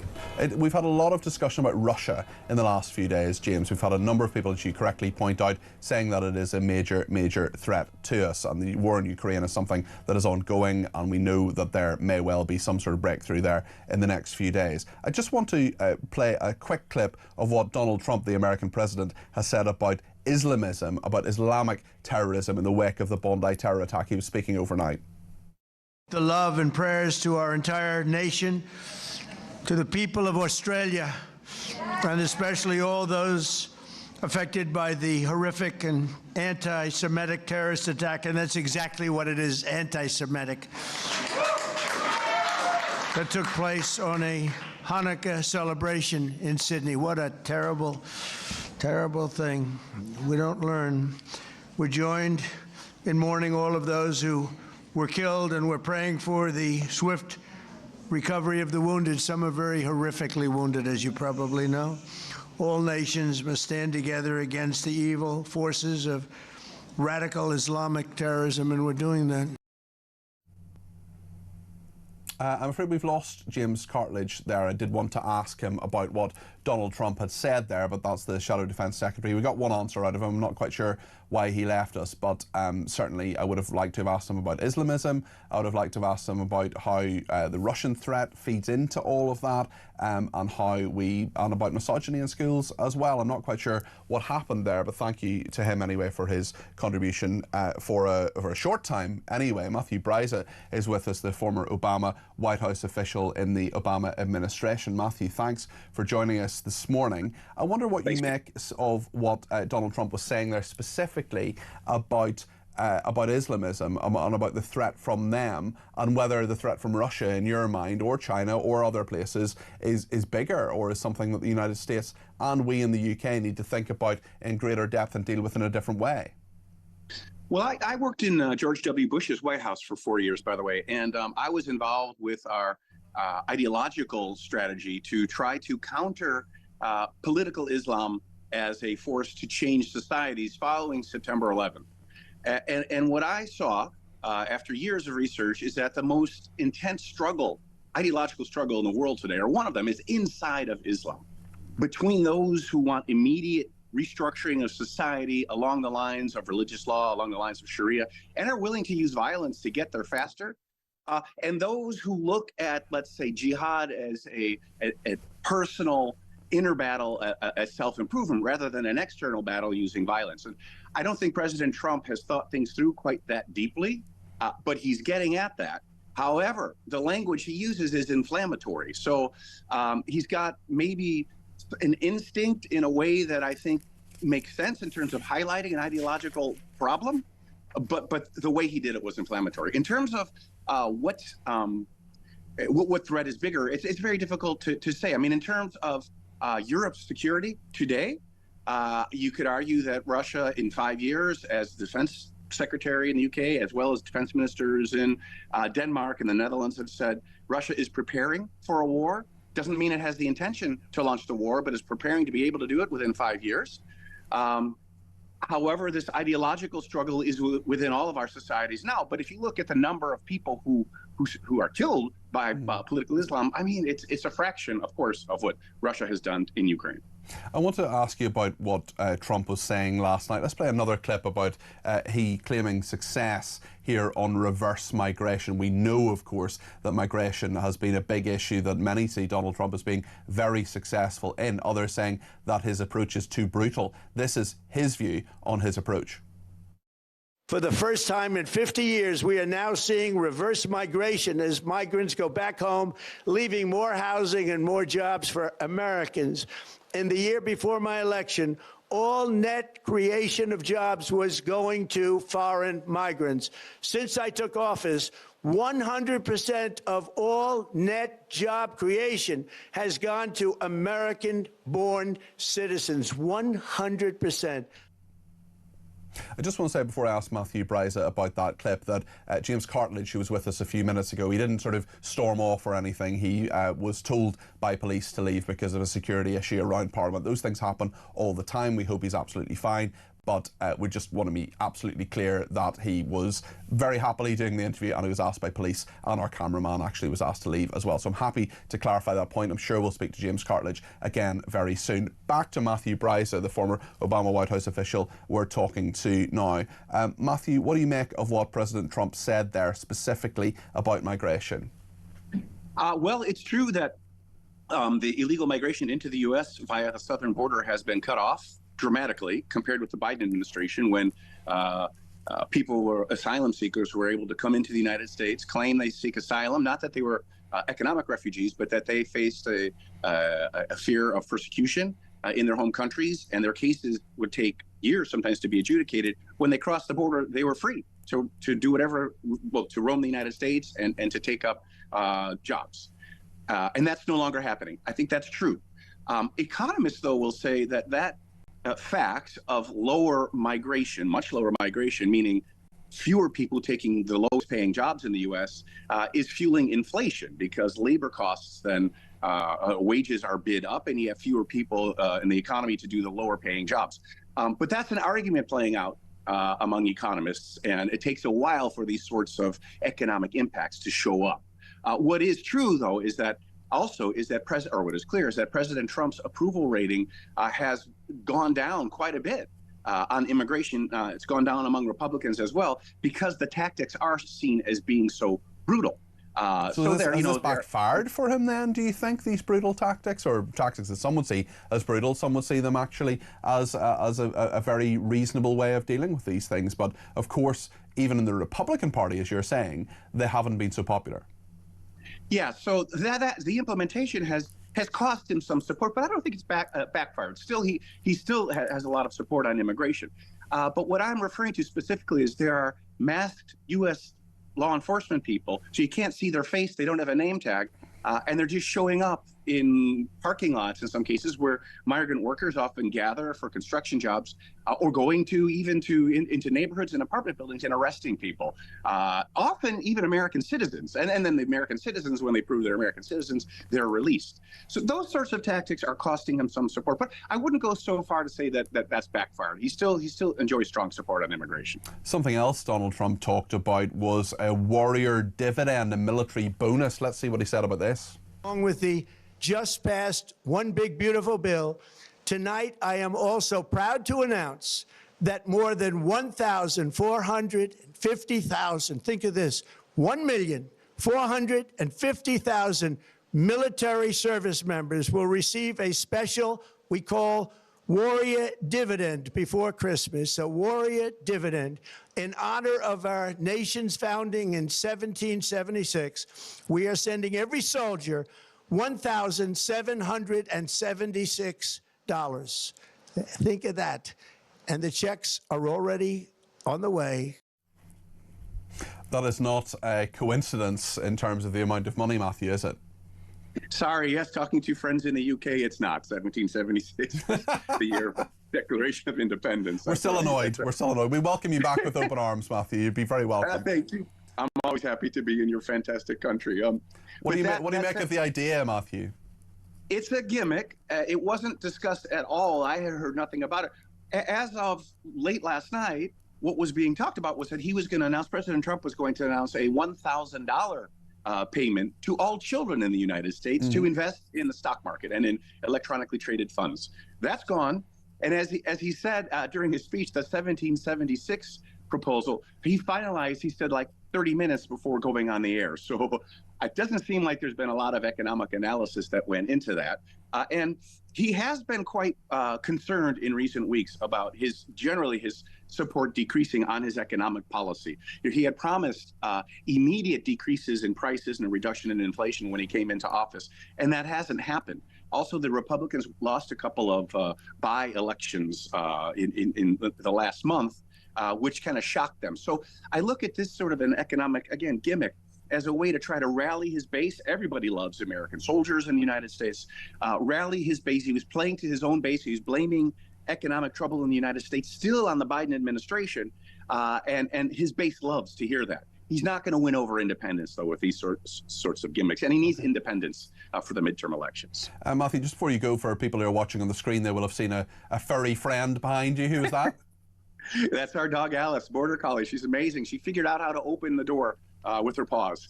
Very intelligent, like her dad, certainly. Matthew, thank you very much indeed. Matthew is a former Obama White House official. Of course, the dog there, one of the many political animals around at the moment. Someone should write a book about that. Right then, let's hear a voice note from Mike on pro-Palestinian protests. Morning, Peter. Great show. I'm sure, I hope, and some of the messages that I've heard from a lot of the listeners this morning being read out, it kind of gives me hope. As a veteran of Northern Ireland, with you coming from Northern Ireland yourself, sir, you know what this can lead to, this sectarian hatred and these protests. The hunger strikers, well, yeah, I support that. I absolutely support their human right to want to die. Absolutely. I have no sympathy for them, and we never give in to this. You know what I mean? And it gives me hope. It gives me absolute hope that a majority of our listeners know the truth and really know the writing on the wall. We don't want to go back to those dark times that were happening in Northern Ireland and in this country. And there's a real danger of that happening if we allow these protests to continue. It takes one person. Mike, I totally agree with everything you've said, and I want to say to you and anybody listening who served in Northern Ireland that your sacrifice helped me grow up in peace and led to the peace process and the Belfast Agreement, and were it not for those who served bravely in uniform, that would not have happened, and that includes Mike. We're going to talk about this Palestine Action idea, these protests, the hunger strikes, and Zara Sultana's support for them in just a second. Also, the BBC forced to correct a claim that those involved in the Intifada were largely unarmed. Well, tell that to the 1,000 Israelis and 5,000 Palestinians who died as a result of the Intifada between 1987 and 2005, for goodness sake. Why can't the BBC just get it right? Why can't they just tell us the facts? Stay with us here on Talk.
Across the UK, on DAB+, on YouTube, on your mobile, and on your side. This is Talk. Well, I just had a look at Twitter there over the break. Loads of people getting in touch, including Amy, who says Zara Sultana said in her tweet last night these hunger strikers needed immediate bail. They're in remand awaiting trial for serious crimes. Will she be campaigning for any other prisoner that goes on hunger strike while on remand awaiting trial for serious crimes? It's a very good point. We'll get to that in just a second. Mr. Law says, I want to know if West Midlands Police will do the same as the Met and Greater Manchester Police and ban anti-Semitic chants. So far, nothing from them on that. It's very interesting. There are 43 police forces around England and Wales. There's one in Scotland, one in Northern Ireland. Will they follow the direction and the decision by Greater Manchester Police and the Metropolitan Police to actually deal with this, and when people shout globalise the Intifada, to arrest them for doing so? And I want to put this point actually to Dr. Alan Mendoza, who is Executive Director of the Henry Jackson Society. He's also Reform UK's Chief Advisor on Global Affairs. Alan, good morning. Morning. We've heard from Zara Sultana. She is certainly in solidarity with those who are attempting at the moment to take their own life, to commit suicide in order to make a point about the Palestinian cause. Do you have any sympathy with them? Well, actually, what they're attempting to do is to get out of jail. If you look at the conditions, they've said they want bail so they can get out. They want the ban on Palestine Action to be lifted. So this is less about a point about it's about coming out of jail right now. And as we know, they're waiting for trial. That's not how it works. Could you imagine if every person accused of a crime went on a hunger strike and said, "I'll only stop if you let me out"? Basically, of course we wouldn't do that. That's not how justice works. Justice works, you go to trial, you make your point of trial, you then are either found guilty or innocent. They appear to be wanting to avoid that at the moment, which is an extraordinary situation for the legal system and for the authorities in this country to deal with. I think nobody wants to see anyone die, but I think we want to see them put on trial and see what happens then. Certainly, and we don't want to prejudice a trial, and I know you wouldn't do that, Alan, but they're certainly accused of very serious things, which I'm sure they deny. Alan, just on Zara Sultana herself, I mean, we've seen some pictures on the screen there of her standing alongside people at HMP Bronzefield, where these hunger strikers are, campaigning with them, and people, not necessarily Zara Sultana, we don't know if she shouted it herself, but some of them talking about Intifada. and that is something which both the Metropolitan Police and Greater Manchester Police have now said they're going to prosecute people for. What should happen in that case, and what should happen in regard to Zara Sultana herself, in your view? Well, obviously I don't know what she's saying, so we can't make a judgment there, but the general point is clear. The police have belatedly, and I say belatedly because it was obvious to anyone with a brain a lot earlier, that slogans like "globalise the Intifada" were incitement to violence, as opposed to random sort of peaceful, peace-loving things being said at these marches. Now the police have decided those are, at least in London and Manchester, they've decided those are an incitement. Isn't it about time other police forces followed? And I think the key to this is consistency across the police, else you do get two-tier policing. Mm-hmm. You get the idea that, you can do certain things in certain parts of the country, not others. How does that make any sense from a delivering, law enforcement point of view? So I think that, very urgently, police forces around the country need to get on board with this new designation, as it were, and support the arrest of those who incite to violence. I am very interested in one police force in particular, even on Somerset Police, because they haven't arrested anybody. They have certainly interviewed a man in his mid-30s. I think we can safely say it was Pascal Robinson Foster, who is the lead singer, I use the term loosely, of the music group. I use the term loosely, Bob Vylan, who shouted "death, death" to the IDF and has done that on a number of occasions, but particularly at Glastonbury at the tail end of June.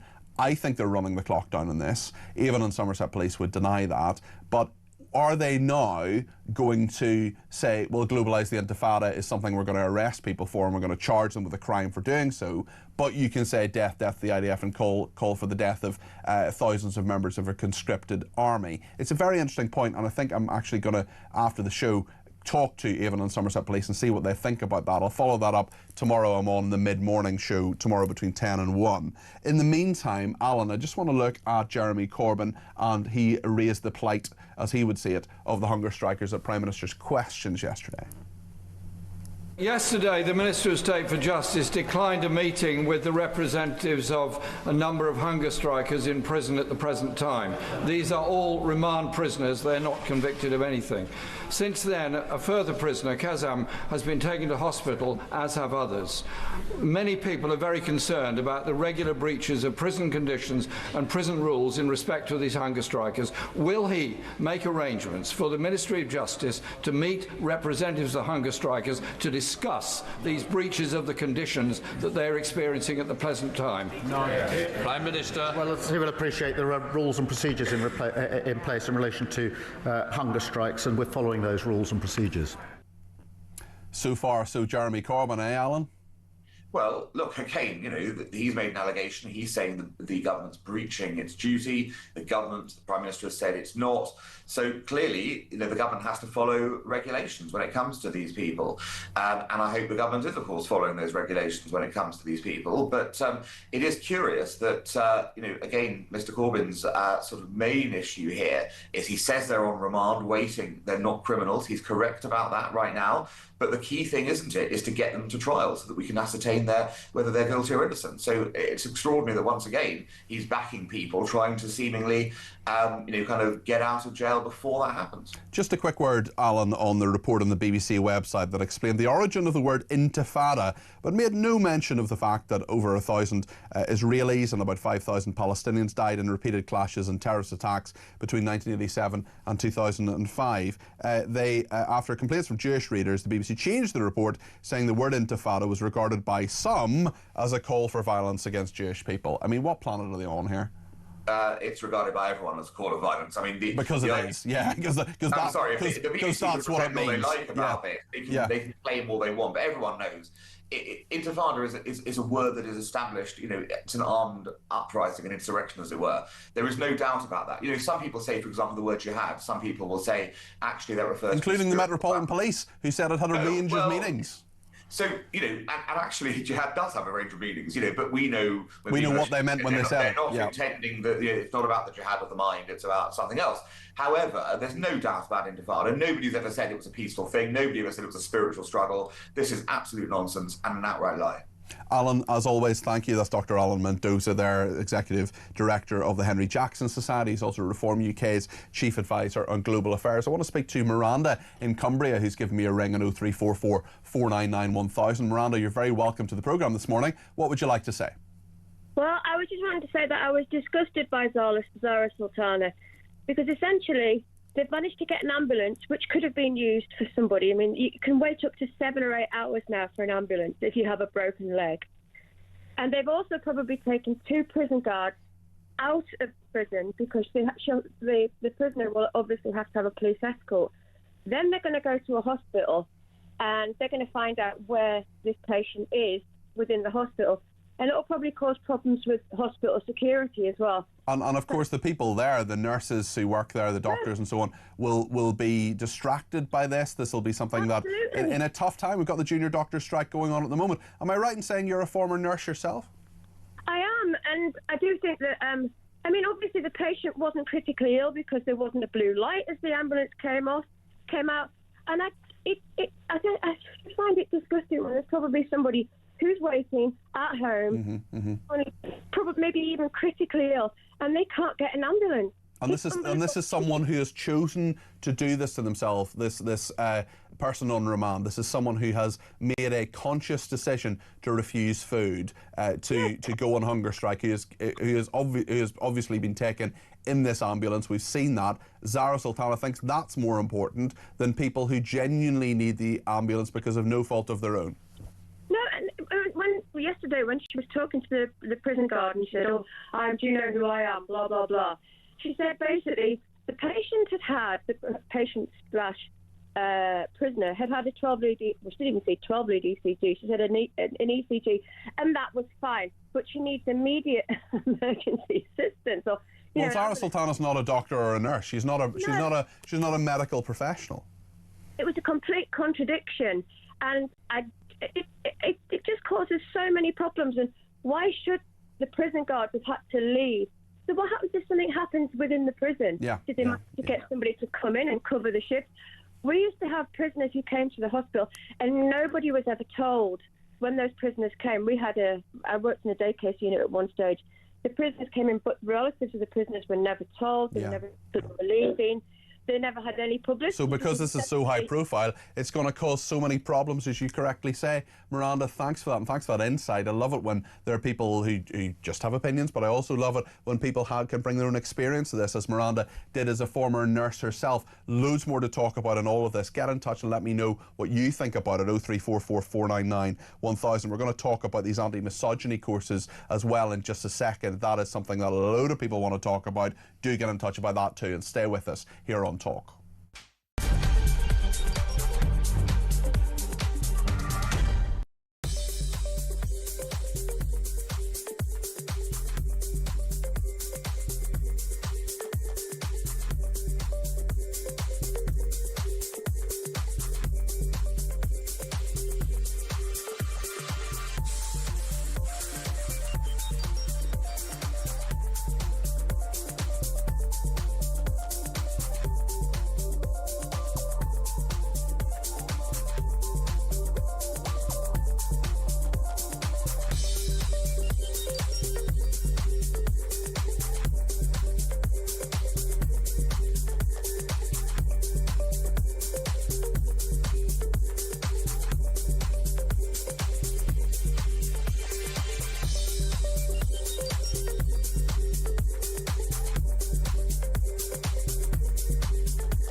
The Talk app.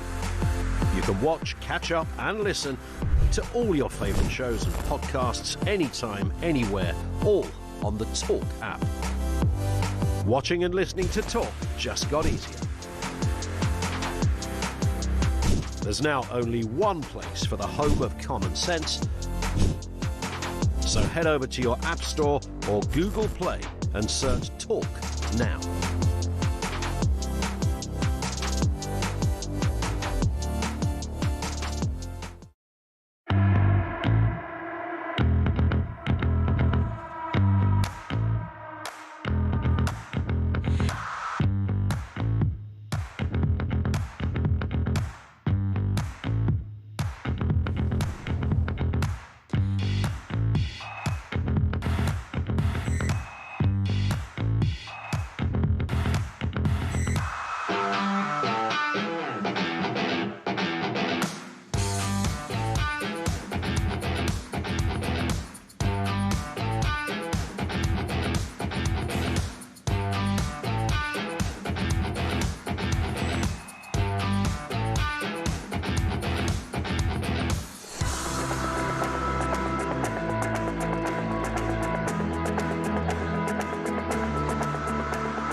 Across the UK, on DAB+, on YouTube, on your mobile, and on your side.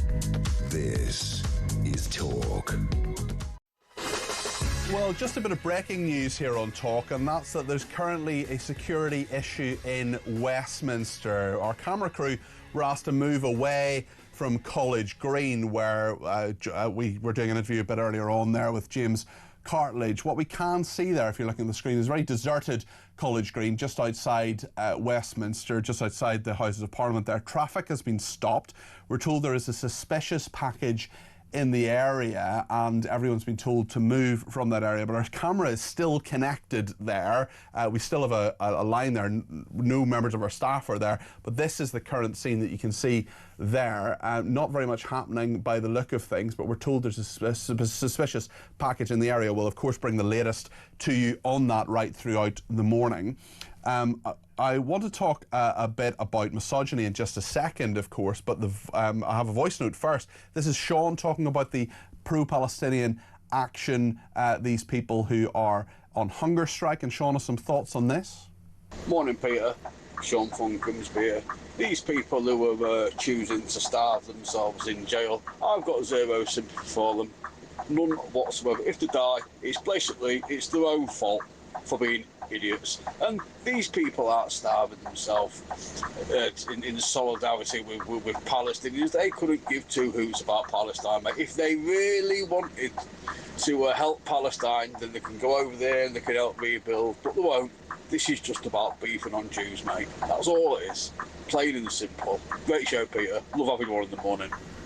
Sean, thanks for your thoughts on all of that. It takes an awful lot to refuse food, but I just think they're clowns. I just think it's a really stupid idea. I don't think it's helping the people of the Palestinian territories at all. I don't think it's helping anybody, actually. I think it's just drawing attention to themselves. I don't think it's even drawing attention to their cause necessarily. I think it's just drawing attention to them and Zara Sultana, who's talking about all of this. And of course, as we heard from Miranda a minute ago, about the fact that there are so many people who need ambulances. At least a few of them will not have got one yesterday because that ambulance went to that prison to bring that person to hospital.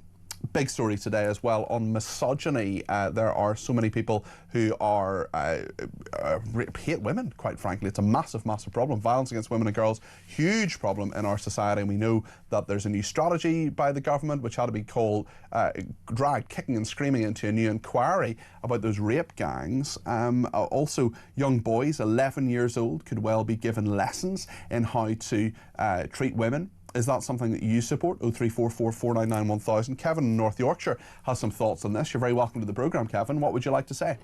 Hello, good morning. No, I was just thinking about this, and I'm thinking they always seem to approach this from the wrong end. Things have changed over the last 10 to 15 years. I mean, you mentioned the gangs, that's one issue, but that's a long-term issue of all kinds of demographic issues. But the other issue has been that you look at the demasculation of men and you look at the defeminisation of women. You look on television now at the minute, you know, there's no real male leads on anything. Every single series, it's a woman taking It's the not lead. all of them, but I know what you mean. And listen... Okay, a majority of them is nowadays. And that has a psychological effect. We also have the issue of schools doing this. It's bad parenting. Why are schools expected to do this? It's parenting. The parenting issue has changed. You look at the issue around pornography and children watching the internet. This is all down to parenting, pushing it onto schools. They approach this from the wrong end. Well, I think that's a really good point on the schools, Kevin, actually, because kids are at school, what, 6 hours a day, 7 maybe, maybe less than that if they're younger kids.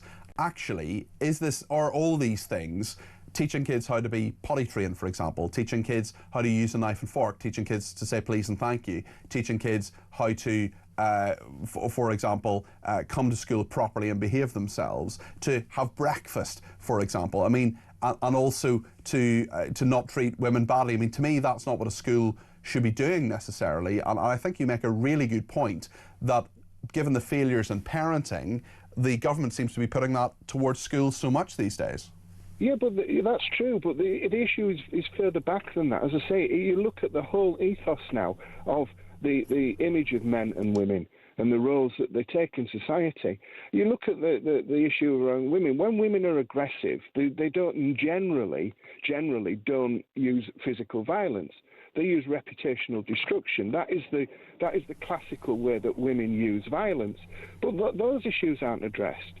And it's put on one side of the issue. Yes, men can be violent. Yes, men have become more violent towards women. Younger generations certainly have. But they're not dealing with the psychological issues that are causing this, and the issues around how society now. Well, I think, Kevin, I think you're talking absolute common sense, and I think there are so many people who will absolutely agree with what you say, and so many of the root causes of this are not dealt with, and I do think we need to deal with that, and it's not just up to schools, it's a whole society approach as well. Listen, thank you for your call. That was Kevin who gave me a ring there. We're going to talk to James Heal in a second, the Deputy Political Editor of The Spectator. There's so much to talk about, not just misogyny, Zara Sultana and the Palestine action, people who are on hunger strike there as well. I want your views on all of this. 0344 499 1000. Stay with us.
across the UK. On DAB+, on YouTube, on your mobile, and on your side. This is Talk.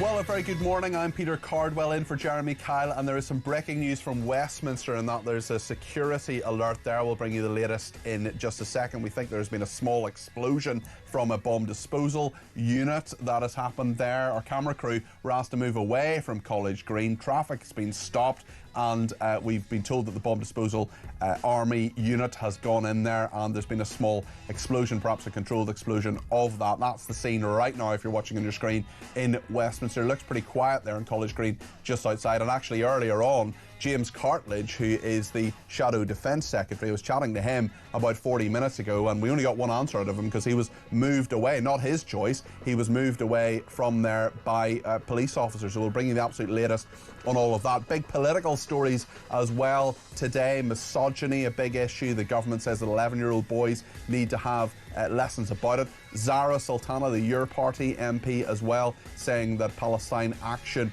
protesters who are on hunger strike, they're on remand in hospital, need to be prioritised. We'll talk about that. There were questions in Parliament about that yesterday from Jeremy Corbyn as well.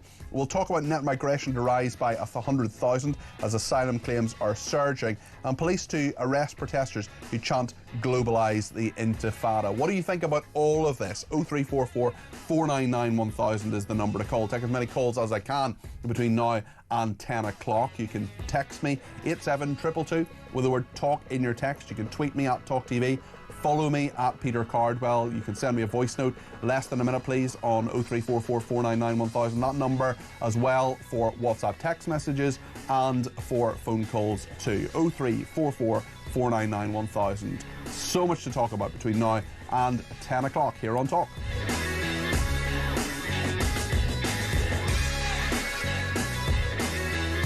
So, as I say, in Westminster, there is that security alert at the moment. We're told by our cameraman who's down there, he's been moved off the green. We were right in the middle of an interview, actually, with James Cartledge, the Shadow Defence Secretary, a bit earlier on, when he was moved off there. And it's a pretty quiet scene there at the moment, but apparently a few minutes ago there was some sort of explosion, perhaps a controlled explosion by the Army's bomb disposal unit. The robot was seen there by our cameraman. He's giving us updates of what is happening, and we will, of course, keep you updated. He's not near the camera, but the camera is still connected to the scene there, so we're bringing you that live shot from College Green in Westminster. It looks pretty quiet, but there may well have been a serious issue there had that suspicious package not been alerted to the authorities and bomb disposal unit coming there. We'll bring you any updates on that, of course, between now and 10, and indeed throughout the day as well. Thanks to everybody who's been in touch. Thanks to everybody making me feel so welcome. Just here today, filling in for Jeremy. I'm here on New Year's Day in the slot as well, actually. But of course, the big news is that Jeremy is going to be taking over properly the breakfast slot from the 5th of January. It's going to be the Jeremy Kyle breakfast show, and I want you to welcome him to that, not just from the 5th of January, but in the many days in between, of course, as well, when there are various presenters over Christmas and so on. I'm here today. It's great to be here today. I'm doing the mid-morning slot tomorrow, Saturday and Sunday as usual, between 10 and 1. Right then, let's talk about the politics of the day with James Heal, the Deputy Political Editor of The Spectator. James, good morning. Morning, Peter.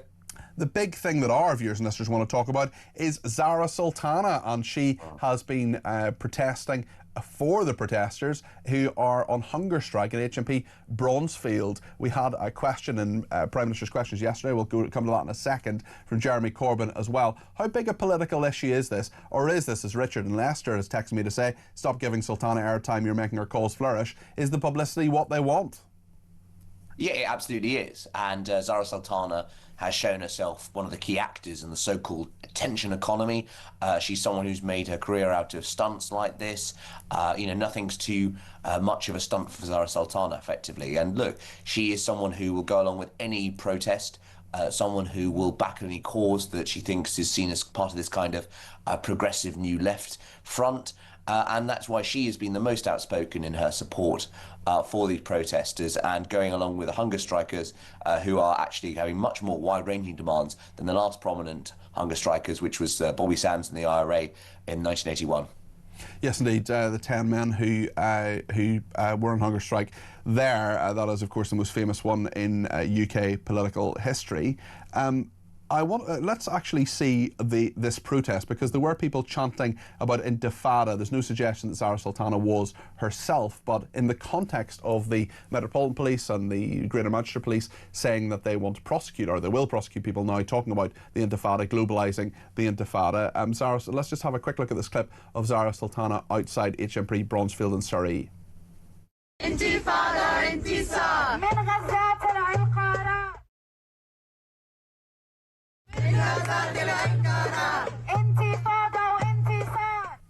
So Zara Sultana on the left of that shot there. We don't know whether she was joining in the chant, certainly, but the rules and the silence have shifted on that. Let's also hear Jeremy Corbyn at Prime Minister's Questions yesterday. A very noteworthy Prime Minister's Questions, I think, for a number of reasons. We'll get to those with James in a second. But this is Corbyn raising the hunger strikers' plight, as they would say it, to Keir Starmer yesterday.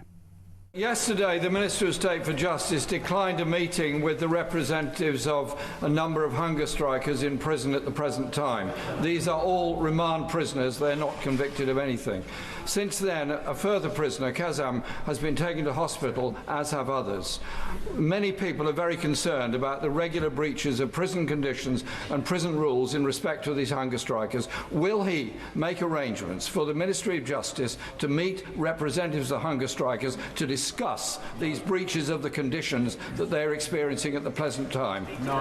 Prime Minister. Well, he will appreciate there are rules and procedures in place in relation to hunger strikes, and we're following those rules and procedures. It's interesting as well, we've had quite a reaction from our viewers and listeners, and do keep your calls, text, tweets and voice notes coming in. Tracy says, Zara Sultana chats rubbish. This is self-inflicted as a hunger strike. It's a waste of NHS resources. Taunton Hospital saved my husband from dying, and he was very ill and close to death. They also looked after him because he had cancer twice. A big thank you to the ambulance services there and the doctors at Taunton Hospital. And James, you can understand how people may well question, look, if someone needs medical attention, they need medical attention. But if it is self-inflicted, if it is someone who could very easily, this exact moment, say, give me food, bring me back from the brink, and there's so many problems with resources and ambulances, this will be a discussion point for our viewers and listeners in the general public, and politically too, James. Yeah, absolutely. And I say, look, I made the comparison with the IRA hunger strikers because their demands were much more simple and narrow when it came to sort of their conditions. They wanted their status as political prisoners restored. What the pro-Palestine Action guys are actually asking for is a much more wide-ranging, talking about cutting off ties with Israel, clearly implausible demands which no Prime Minister would go along with. And so I think, as you're right, you say there, Peter, which is that, you do obviously want to make sure that people are being not discriminated against in terms of prison, and you want to make sure that they have all the kind of usual things that they would get as a prisoner there. But ultimately, when it comes to a hunger strike, it is meant to be a form of political protest, and it's always been very controversial in our history. You remember, of course, the suffragettes. There was the so-called Cat and Mouse Act, where people would be released and then put back into prison and force-fed as well. None of these things are actually particularly edifying or things any person wants to go along with.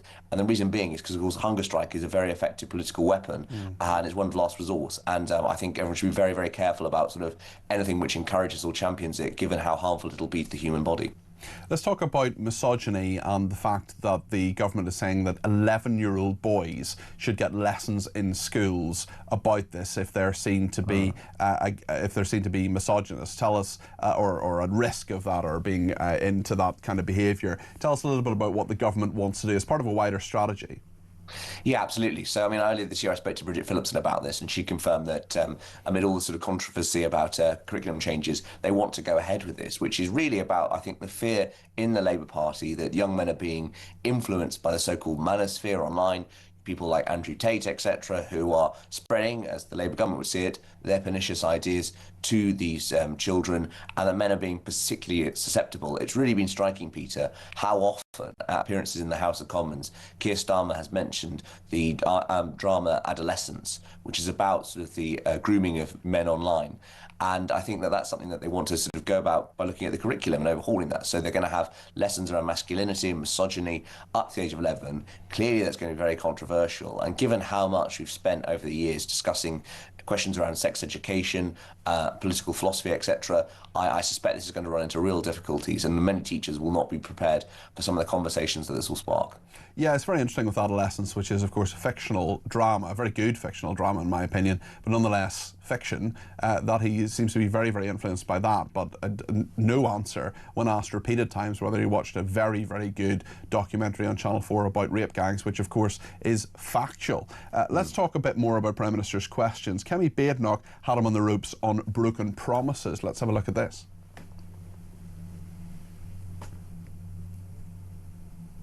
We'll just go to that in just a second. Prime Minister's Questions, of course, was a very, very busy Prime Minister's Questions yesterday. We had quite a lot of insults from coming in both directions, but more effectively, I would argue, from Kemi Badenoch. She talked about his broken promises. This is what she said. Prime Minister promised economic growth, but the only thing that's grown is his list of broken promises. He promised to reduce unemployment, but yesterday, unemployment hit its highest level since the pandemic. It has gone up every single month since he came into office. Why is that? The facts are these: 350,000 people, more people in work this year. We've got the lowest inactivity rate for 5 years. We are taking a number of measures to address this, particularly with the young unemployed. I would remind them that under their watch, unemployment averaged 5.4%, higher than it is today. You two. Mr. Speaker, I don't know what planet the Prime Minister is living on, but unemployment has gone up every single month under him. Youth unemployment, record levels. Graduate recruitment, lowest ever. And also doctor strikes, the big, big issue as well. Junior doctors on strike. This was something else that Kemi Badenoch tackled him about and was highly critical of Keir Starmer. He gave the doctors a 28.9% pay rise. What did he get in return? This morning, they've gone back on strike for the third time. In the middle of winter, in the middle of the worst flu crisis in years. Mr. Speaker, this shouldn't be allowed.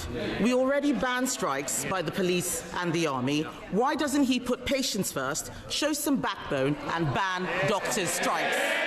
My message to resident doctors is don't abandon patients, work with us to improve conditions and rebuild the NHS. But, Mr. Speaker, they left the NHS absolutely on its knees, waiting lists through the roof and confidence absolutely rock bottom. And, Mr. Speaker, I take no lecture for them on industrial harmony. More days were lost to strike action on their watch than any year since the 1980s. Of course he's not going to ban doctor strikes. He doesn't have the baubles. The trade unions didn't just buy him for Christmas, they bought him for life.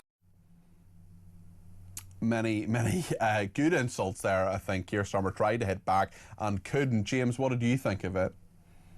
Well, I thought it was one of the less dramatic moments. I think that it really just again confirms this issue around sort of a Labour government sliding into incompetence, unable to kind of even work with the unions, people who they thought they'd have a better relationship with on coming into Parliament. And also, I think, again, it just sort of does combine this whole sort of sense of a kind of winter slump. We've seen, obviously, a slight drip in inflation, but also the UK growth figures only trundling along to 0.1%. And overall, it was, I'd say, a narrow Kemi Badenoch win. A few good Christmas gags. A few of them, Peter, I think might have been rejected from a Christmas cracker for being too corny. Yes, indeed. It's a very, very good point as well. Net migration set to rise by 100,000 as asylum claims surge as well. Tell us a little bit about that story. Yep, so, I mean, obviously this is about the net migration going up because of the number of people who've come here, partly in small boats, partly also who've arrived in the system and then apply under a different way to get their citizenship here. Really, this is another story about how fluctuating these numbers really are. I mean, obviously we've seen a big drop in net migration over the past 3-4 years or so, but as those people who've arrived here, we've obviously got the record year for small boat arrivals in 2025. That means you're going to see more pressure in the asylum system. What will Labour do? well, there's some suggestions there's going to be some kind of amnesty for some of them, potentially looking at having a so-called safe and legal route for it. But really, given how creaking that system is, and we're a year and a half into this government, I know there's some Shamana Mahmood reforms waiting, but I suspect we're going to see a lot of those cases approved. James, thank you as always. James Heal there, the Deputy Political Editor of The Spectator. Lots to discuss in all of that. What do you think? 0344 499 1000. Mick in Wallington has texted me on 87222 with the word talk in his text, with the words that Sultana is a donut because there are doctors and nurses in prisons, but the hospital doctors are on strike. This is all about her stunts again, says Mick. Peter from London here. Hi, Peter. Jeremy Corbyn stating that the Palestine freedom supporters are victims of breaches of rules within the prison system, while ignoring the fact that they're in remand for potentially breaching the laws of the country. I mean, it's a very good point. Great show, as always, says Peter. Sharon says, why on earth would she protest outside a prison when she has people in her constituency starving who cannot afford to buy food or heating? Zara Sultana is an utter disgrace, says Sharon. Mark in Selby. Mark, I haven't heard from you in a while. It's great to talk to you. Morning, Peter, says Mark. Great job today. Thank you. My point today is that Keir is happy to spaff billions on the student exchange fiasco and yet punish our own farmers and risk our food production for a paltry 500 million quid. Help me see the sense in Keir's decision making. Mark, that is beyond the powers even of me. Happy Christmas, says Mark. It is within my power to wish you a very happy Christmas, I must say. Max in Bristol says, how about raising money for an increased defence expenditure by backing out of paying to give away our sovereign territory of the Chagos Islands? Hang on, that's too simple a solution and not self-harming enough, is it? Also by manufacturing our own drones and military equipment instead of depending on a potential enemy country of China to do so, says Max in Bristol. We'll bring you the latest, of course, from Westminster as well, physically, not just the stories that are happening there, but it's brightened up a bit there, and we can see that it seems pretty quiet. The traffic seems to be moving to some degree anyway. There appear to be people walking through, or at least on cyclists. The cordon has now been lifted on what happened there and what we had a little bit earlier on. In fact, almost exactly an hour ago was the Shadow Defence Secretary James Cartledge. I was in the middle of an interview with him when he was talking, and he was moved by police because, and our camera crew was asked to move as well, Adam, away from College Green and traffic had been stopped because there was a suspicious package in the area. A bomb disposal robot was spotted by Adam, our cameraman, which carried out a small explosion, seemed to be some sort of controlled explosion. Our camera still connected. This is the current scene. Looks all quiet there. Traffic seems to be moving again, but obviously very worrying. And the fact that these security alerts, real or imagined, of course, well, not imagined, but real or hoaxes, I should say, can happen very, very easily in these big vulnerable buildings like the Palace of Westminster, which is, of course, actually one of the most protected buildings in the world. We'll talk more in just a second to the Sun columnist Ross Clark, particularly about the benefits queen, the mum of 15. She's become an entrepreneur. She's off benefits now. And in Ross's view, if she can do it, anybody can. What do you think about that? We'll hear from Ross. I want to hear from you too. 0344 499 1000.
This journey of me following the migrants went from sort of 10 in the morning, all around the clock, to late at night, to the point where, on buses, on trains, through streets, at every key point, French military police and the French police, they were there.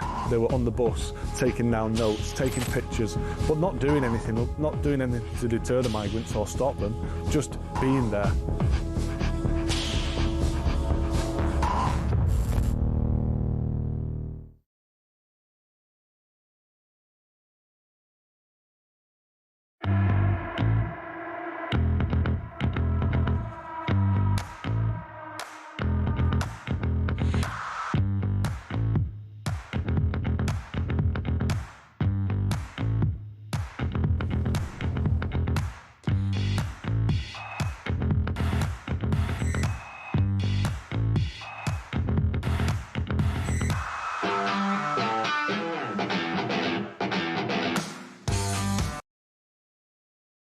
Across the UK, on DAB+, on YouTube, on your mobile, and on your side.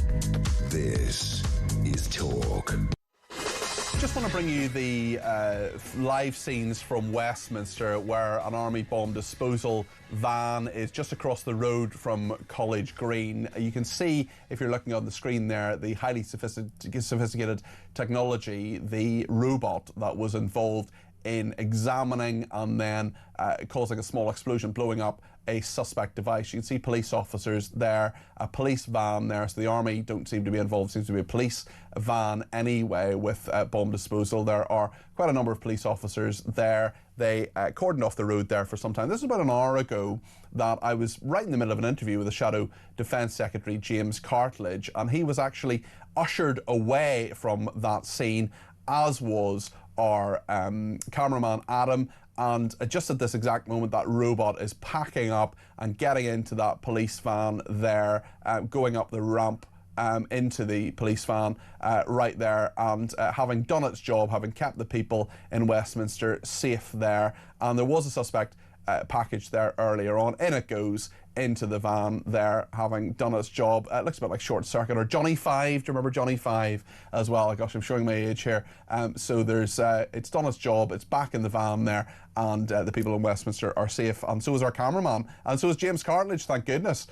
But yeah, I mean, this was early morning security alert. Now seems to be gone. Oh, they're taking the cones away. You know, when they're taking the cones away, that a police incident is over. That's the last thing they do. And you can see there that there are cyclists who are going past there, and I'm sure the road will be totally open again. Yeah, there's a taxi going past in the shadow of Westminster, just a few, well, not barely 100 yards away actually from the Lord's entrance there at the back there, and we can see that the police have done their job and kept everybody safe, so well done to them.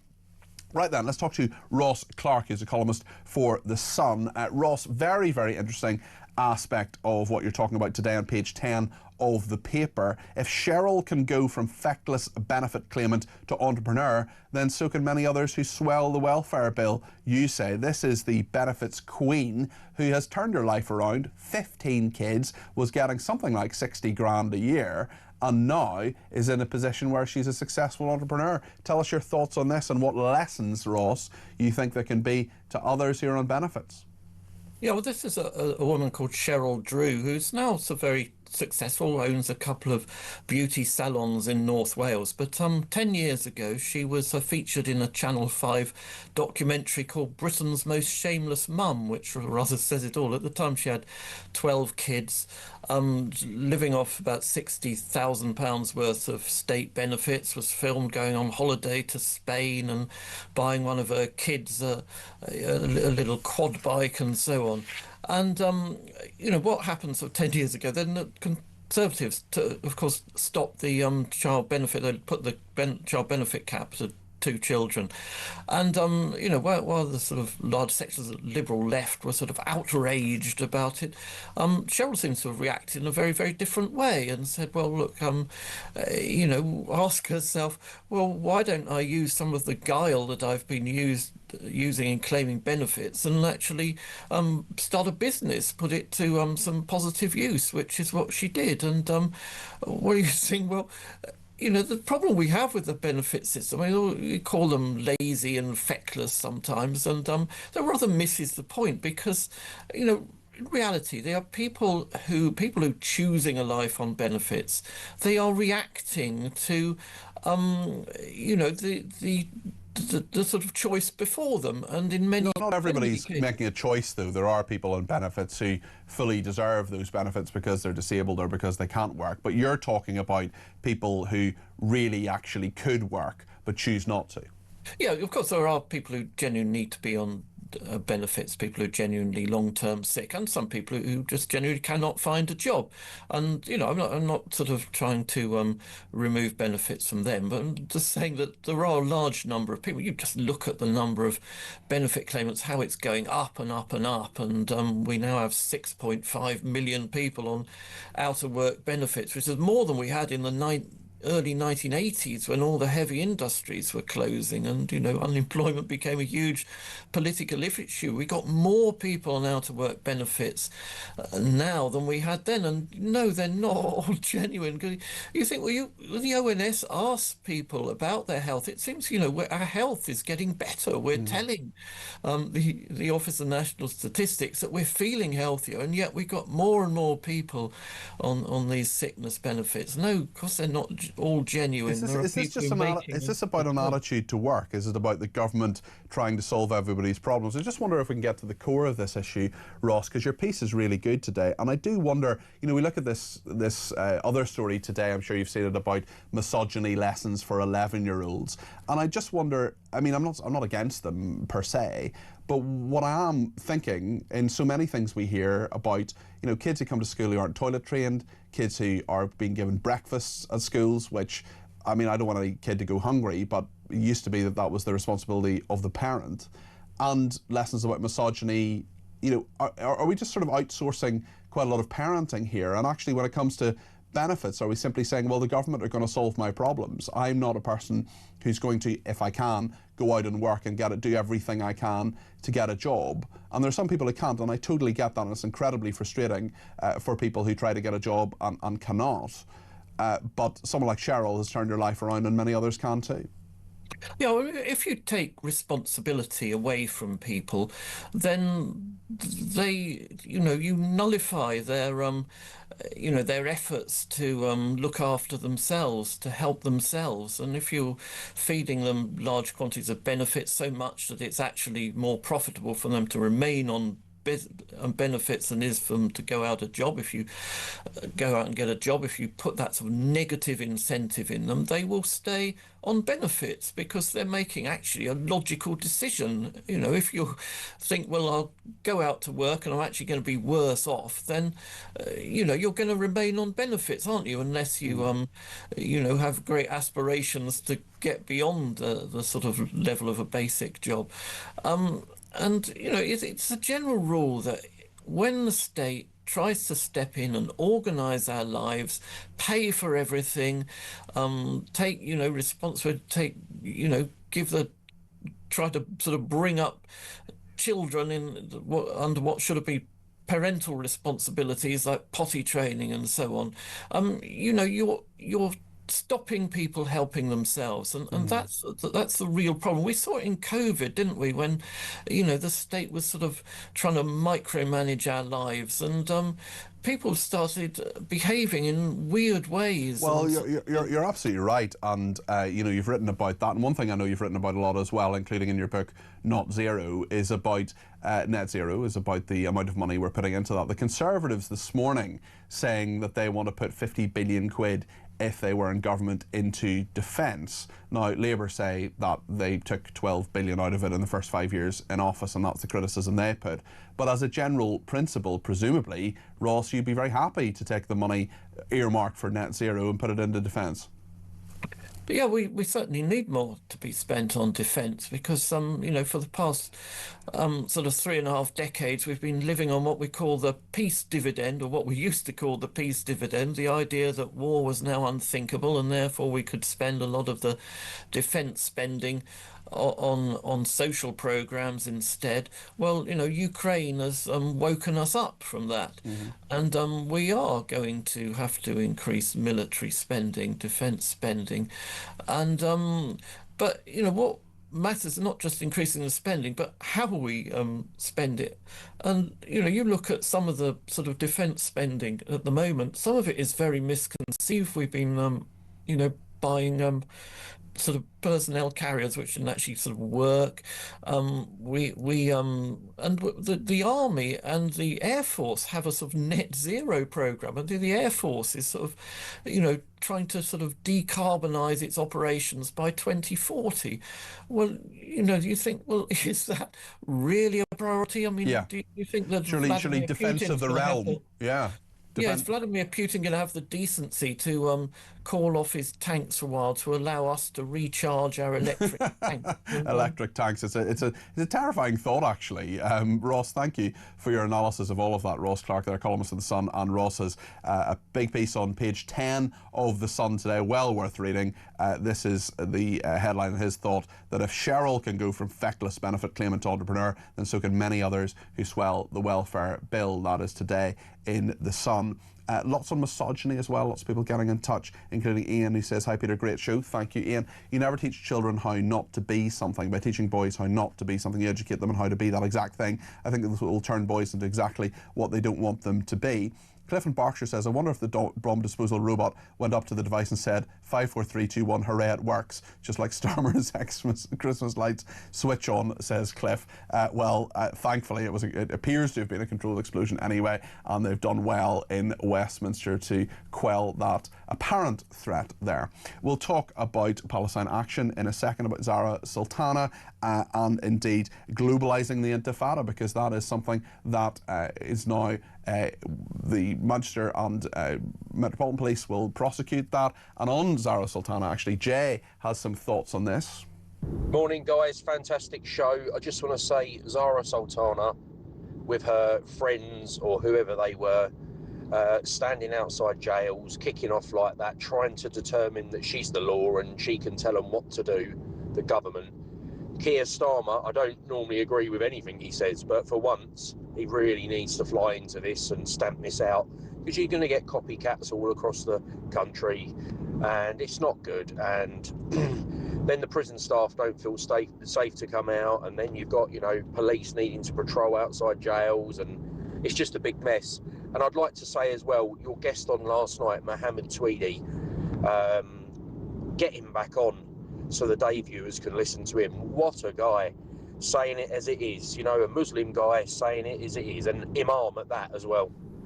Really good points there, Jay. And yeah, that interview was with Kevin O'Sullivan, and you can go to @talkTV, and go to our socials, and go to Twitter and so on, and go to YouTube as well. Watch the whole interview that Kevin did with that Imam. It's a really, really powerful thing, and Kev was in great praise of him. And we need these moderate Muslim leaders to come out, condemn this absolute nonsense, to condemn this horrendous, pernicious, dreadful anti-Semitism in our society. The attack on Bondi Beach, really powerful interview. Kev did a great job, as he always does, and his interviewee, absolutely fascinating, that Imam. So the whole thing is on our YouTube channel and at our website, talk.tv. You can have a look there. I'm going to talk to Stephen Silverman in a second, Director of Investigations and Enforcement of the Campaign Against Anti-Semitism. There's so much around about this, and particularly in light of what Zara Sultana and her acolytes have been doing. And of course, as we continue to get information about what happened in Bondi, the funeral of that 10-year-old girl, Matilda,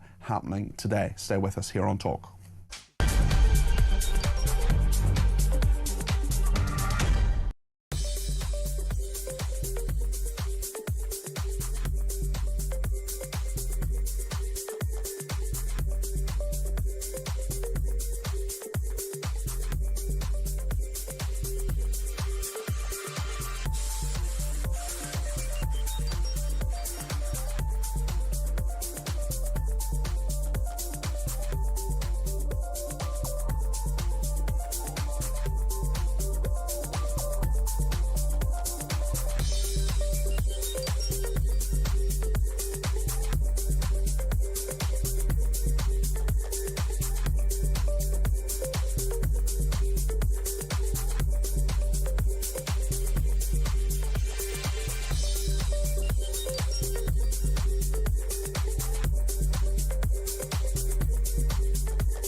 Across the UK. On DAB+. On YouTube. On your mobile. And on your side. This is Talk. Thanks to everybody in touch. There's a big debate on this morning about those Palestine Action hunger strikers. We're going to speak to someone from the Campaign Against Anti-Semitism about that in just a second. But Neil has been in touch to say, Cardi P, a bit late joining this morning. Well, listen, you're welcome. And now hearing that they did send an ambulance to pick up the hunger strikers. So once again, we've given in to these protesters. This will never end until Starmer says enough. Let's hear a voice note from Phil on this, on Zara Sultana's role in all of this too, the MP for your party. Hi Peter, Phil in Nottingham here.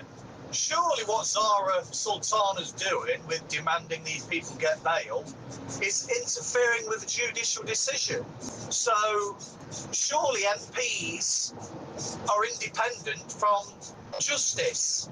They can't interfere in a judge's decision. So surely that's not allowed. MPs are allowed to change laws, but they can't interfere in judicial process. So it doesn't matter what she's demanding. Surely she's not allowed to do it. Well, she is allowed to do it, Phil. She is allowed to say these things. I think she's totally wrong in saying them. I think she's being irresponsible in saying these things, and I think that she needs to remember why those people are on remand. Now, they haven't been convicted of anything yet, but there's a reason why they're on remand, and that is the judicial process. She has a right to criticise that, and actually it annoys me sometimes when you have MPs, or, I mean, I had Baroness... the former leader of the Green Party, Natalie Bennett, on one time saying, I can't comment on an arrest. You absolutely can. You're not going to prejudice a trial simply by commenting on an arrest that had happened before charges were brought. It's highly, highly unlikely that you could prejudice a trial or prejudice the judicial process as a result of that. But Phil, I'm going to respectfully disagree with you. She is allowed to express her opinion. Her opinion's wrong, and perhaps we're going to agree with that. Someone I think is probably going to agree with that too is Stephen Silverman, who's Director of Investigations and Enforcement at the Campaign Against Anti-Semitism. Stephen, good morning to you. Morning, Peter. Great to have you on the programme. What do you think of Zara Sultana and her actions in regard to these pro-Palestinian hunger strikers? It's very performative, isn't it? Yeah. I think a lot of people are going to be incredibly confused. You have a group of people belonging to a prescribed organisation, violent, who are on remand having various offences alleged against them, who are choosing not to eat because they don't think the law should apply to them. And as so often in this world of inverted morality that we seem to now live in, they are the victims. So it's absurd. It's another through the looking glass moment, and there have been so many in recent years. I just want to play a little clip now of some of the supporters of these pro-Palestine Action. Well, Palestine Action is the name of the group, which is a prescribed group now, and there are some supporters of them talking about Intifada. And Zara Sultana was there. There's no suggestion that she was shouting about Intifada herself, but she was standing just a few feet away. Let's just have a watch and listen to this. Intifada, intisar. من غزات العقارة. So Zara Sultana on the left there, no suggestion that she was necessarily shouting about Intifada, but what we now know from Manchester Police and the biggest police force in the country, the Metropolitan Police, is that people could well be prosecuted for calling for Intifada. I mean, this should have happened over 2 years ago. I'm all for free speech, but when it comes to calling for Jews to be murdered, that's where I draw the line. In fact, I draw the line a lot sooner than that. But Stephen, what's your reaction to that? And presumably, you'd be calling on the other 41 police services in England and Wales and Police Scotland and the Police Service of Northern Ireland to follow suit. Well, it's good that two police forces have finally decided to realise what Globalise the Intifada stands for, but this claim of, particularly by Sir Mark Rowley, that circumstances or the context have changed is simply delusional, and it's just further gaslighting of the kind that he indulged in when we pointed out 2 years ago that these chants had a real risk of resulting in violence against Jews on the streets. He chose to ignore us. And now that there are dead Jews on the streets, he's realized he needs to do something. But, you know, what about all the other chants? What about death to the IDF? What about from the river to the sea, Palestine will be free, a call for the ethnic cleansing of Jews from their ancestral homeland? What about the chants of Khaybar Khaybar Ya Yahud, frequently heard on these hate marches, which is a reminder of a medieval massacre of Jews by Muslim armies and a warning that it is coming back? There's so much more work to do. These are baby steps that have been taken. And where we are today, we need grown-up, adult, assertive steps, and there's still no sign of them. And you're right, we need all the forces in the country to agree and do the same thing. And one of them I'm going to be asking the question to, I'm going to give them 24 hours to answer it, is even on Somerset Police, because I think it is highly likely, this is my strongly held personal view, that they are running the clock down on Pascal Robinson Foster, who is the lead singer of Bob Vylan. It's almost exactly 6 months during which they have to make a charging decision. It will be at the end of this month since he shouted death, death to the IDF. And I will be asking them, A, what they're doing about that, and I'll bring it to you on the mid-morning show tomorrow between 10 and 1. But simultaneously, if other police forces taking the lead from Manchester and from the Metropolitan Police are actually going to start prosecuting people for shouting globalise the Intifada, well, surely they should be prosecuting Pascal Robinson Foster for shouting death, death to the IDF on repeated occasions, leading the crowd at Glastonbury to do that, Stephen. Well, one of the things that I think will be written about in years to come is the way in which so many people were duped into supporting what they believed was a righteous cause by anti-Semitism cloaked in the language of humanitarianism. You know, looking at him there, he is saying it is a righteous thing to call for the death of the IDF. You are morally required to do it. Is it any surprise that there are people who will take individuals such as him at his word and go out and commit violence and even murder? Jews, of course not. And we would not tolerate this for a second were any other minority targeted in this manner. Of course not. And there are so many people, including people who work for the BBC, who wouldn't dream of in any way saying racist things against any other group, as you say, black people, women, gay people, whatever. But similarly, the BBC doesn't seem to understand what Intifada actually means. I mean, these are apparently people who are responsible for the website of our national broadcaster. This is describing Palestinian uprisings in which thousands of people were killed as largely unarmed and popular. There's a report on the BBC website explaining the origin of the word Intifada, making no mention of the fact that more than 1,000 Israelis and about 5,000 Palestinians died in repeated clashes and terrorist attacks between 1987 and 2005. After complaints from Jewish readers, the BBC changed the report, saying that the word Intifada was regarded by some as a call for violence against Jewish people. I mean, again, what planet are they on here? I mean, these are the same kind of people like the Metropolitan Police who said, oh, well, jihad, it can have a number of different meanings. Yeah, but we know what the meaning is when people say globalise the Intifada. We know what the meaning is when people call for jihad. Stephen, it's as plain as the nose in our face. Well, the BBC have covered themselves in glory again, haven't they? They're really on a roll at the moment. They seem to be pathologically incapable of saying anything at all that might cast their pet cause in a negative light, and they are doing tremendous harm because there are many people who do not know the details of the history of the Middle East and will just assume that, well, it's a BBC, it must be therefore true. It must be right. Yeah. You know, they're still living on their past reputation as an unbiased, reputable news outlet, and that day is long gone. So they have done tremendous damage, and to be frank, they are as complicit in the deaths of Jews that we've seen recently as any other. You think the BBC are complicit in the death of Jews? Because by the way in which they have legitimized the propaganda, the Hamas propaganda that has spread across social media radicalizing people who otherwise might have had no animus at all towards Jewish people. The BBC have given it legitimacy by amplifying that rhetoric. And it's well known now on how many occasions they've had to issue corrections over their coverage, and so many in the course of 2 years, and all in one direction. Okay. You would expect them to even out in that space of time, but no, they are all biased in favor of the news that Hamas provides. So yeah, they have a tremendous level of complicity in the level of hatred that is now being shown towards Jews, and they're not the only major broadcaster either.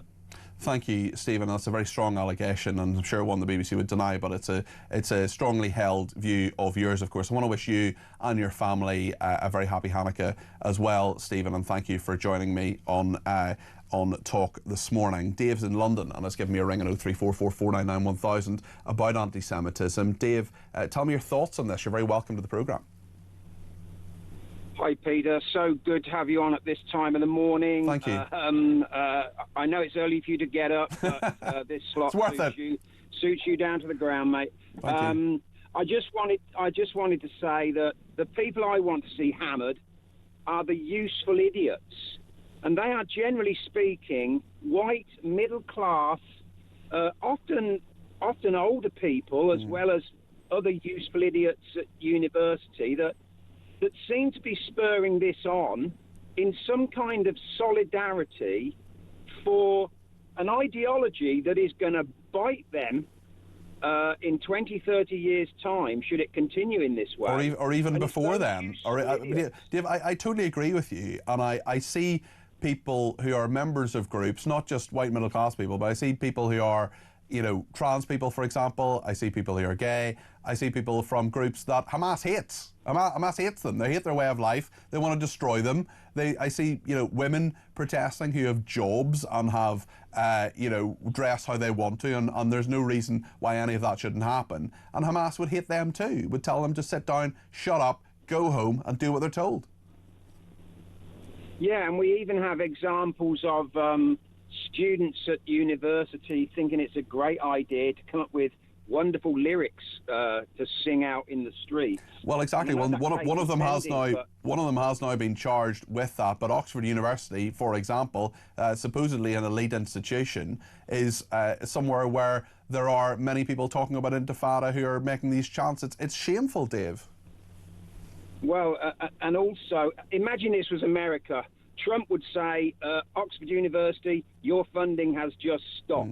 You either start expelling people for this and not suspend them for a couple of weeks.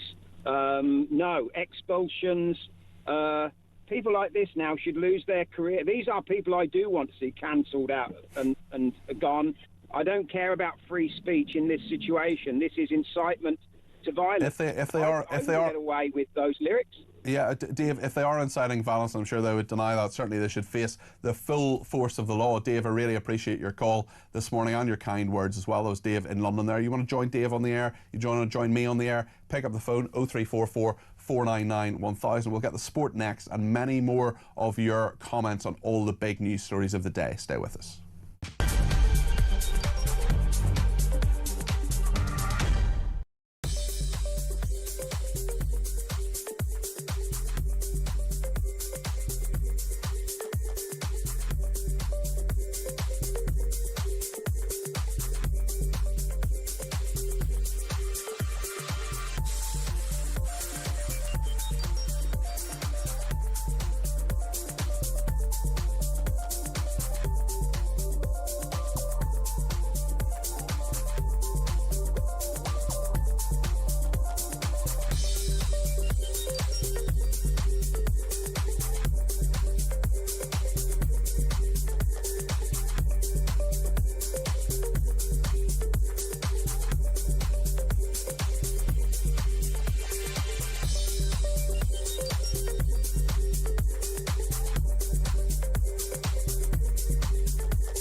I was sat in the tent and he was showing me through photos of his phone, scrolling through. This was barbaric, horrific stuff. Blokes going through walls in vehicles and then jumping out and shooting everyone. His WhatsApp picture was him with a mask on, with a gun like that. You're in a tent with this guy? I'm in a tent with this guy, and actually he was just showing me this stuff. I'm just thinking, this is not the kind of bloke you want to be coming to the UK.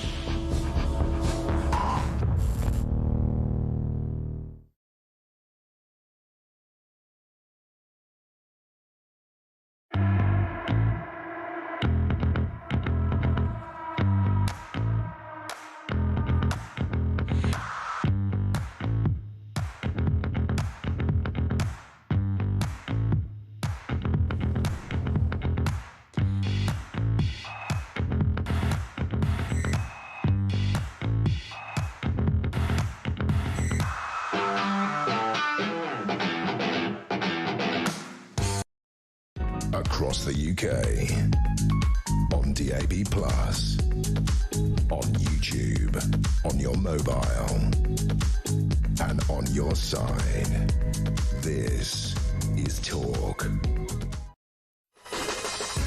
Thank you so much to everybody who's made me feel so welcome this morning, and all the calls, texts, voice notes and messages of any description that are coming in, whether you're sending them through your phone, whether you're sending me a carrier pigeon, quite frankly. It's all welcome. Karen has been in touch on this big story about misogyny. This is the government saying that they're going to be teaching 11-year-old boys to not be misogynistic. Karen's got some thoughts on this.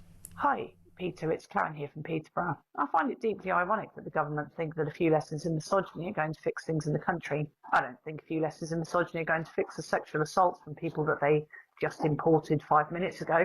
I don't think they'll have even had the lessons in misogyny. I don't think we're in a situation where it will fix misogyny that's ongoing in terms of things like the fun run in London, where women were excluded because certain religions don't believe that women should take part. I don't think it will fix things like the NHS, where women are told to shut up and put up with it when people invade their spaces who identify as whatever they like. I don't think it's going to actually help things like the grooming gang investigation, where the person that they've appointed is a Labour peer. I don't think any of the measures that they're going to do are going to do anything other than anger people. Karen, thanks for your thoughts on that. Keep them coming in, 0344 499 1000. Let's take a little bit of a breather and talk about the sport. 90 minutes in 90 seconds. From The Sun. Well, Tom Barkley, who's the senior football writer at Sun Sport, joins me now. Tom, how are you doing? Hi, Peter. How are you? Tell me about Tyson Fury, said to stir up trouble before Anthony Joshua in the Jake Paul fight on Saturday. There'll be full coverage, of course, on Talk Sport. What's Tyson been saying? Yeah, Tyson has been stirring the pot a little bit ahead of this Anthony Joshua fight. It leads off Joshua saying that if I can kill you, I will kill you, towards Jake Paul. Obviously, sort of, boxing kind of big talk, trash talk ahead of a fight. And Tyson Fury has hit back, saying, branding Anthony Joshua a classless loser for saying that. This is all regarding Joshua fighting Jake Paul, is obviously a YouTuber turned boxer who has actually won 12 of his 13 fights, but still in sort of traditional boxing circles is seen as not an elite level boxer. Joshua is coming off the back of a defeat 15 months ago. His last fight, he lost to Daniel Dubois, and is probably at his maybe lowest ebb of his career. And it feels like if he goes and not only if he not just if he loses to Jake Paul, if he goes the distance, then his reputation really will be at a sort of new low for someone who was so lauded early in his career. But this is a chance to get back on track, and actually, if he does beat Jake Paul, it may even tee up a fight with Tyson Fury next summer, which is perhaps where this sort of big talk is sort of all building towards. There's a strategy behind all this. Tell us about Erling Haaland, who was on the bench as Manchester City got into the Carabao Cup semi-finals. Tell us how that all unfolded. Yeah, Erling Haaland was given a rest for the Carabao Cup as City beat Brentford 2-0, but he watched on as Ryan Cherki, his very talented teammate, not only scored an absolutely wonderful goal to lead City on their way, but then basically replicated Erling Haaland's yoga pose celebration afterwards. He's a very talented player, Cherki, but interestingly, Pep Guardiola, the great Pep Guardiola, still criticised part of his performance. He said the goal was absolutely fantastic. He said even a blind person could tell how great a goal this was, but his overall performance, particularly in the second half, wasn't quite good enough, and that kind of follows on from some criticism from Guardiola towards the very talented Cherki over his work rate. But you do sense that if Cherki can get up to speed with the work rate, then City could well have an elite world-class player just like Erling Haaland in their midfield, which is ominous for all their rivals. Tom, thank you. You're anything but a classless loser. You're a very classy winner. Tom Barkley there, senior football writer at Sunsport. Thanks for joining us this morning. And thank you to Robin Darby. He says, like the junior doctors, I want pay restoration. Restoration for the effects of socialist environmental policies over 20 years. If we'd had a true low-tax economy over that time, we would now have wages on a par with the US and money to invest in eradicating poverty and those most in need, says Robin Darby. Keep all your messages coming in. There's so much to talk about in the last hour. 0344 499 1000 is the number to call. We're going to talk to Philip Kisley in a minute or two about all the big political issues of the day, the misogyny lessons for 11-year-olds, for example. We'll talk about the British Museum as well, sending artefacts abroad to help countries decolonise. Stay with us for all of that coming up in just a few minutes here on Talk.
Across the UK, on DAB+, on YouTube, on your mobile, and on your side.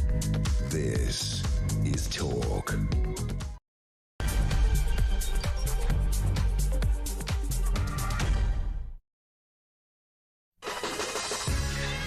Well, a very good morning. I'm Peter Cardwell in for Jeremy this morning. Thank you so much for your company. Loads of messages coming in, not least on the Palestine Action protesters. They're on hunger strike. An ambulance has been used to get one of them to hospital. Zara Sultana, the Your Party MP, has been talking about that. There have been questions in Parliament about it as well from Jeremy Corbyn. We're talking as well this morning about police arresting protesters who chant "Globalise the Intifada." Now, there were some protesters outside that prison talking about that, chanting about that. Zara Sultana standing beside them. No suggestion she was chanting it too, of course. It's really interesting as well that there are so many stories around about misogyny this morning. We're talking about that. We're talking about the Violence Against Women and Girls strategy, and Jess Phillips, who has been talking about that this morning. Also, the £8 billion bill to rejoin the student exchange scheme. That is what the government has done to cosy up to the EU. We'll talk as well about the British Museum sending artefacts abroad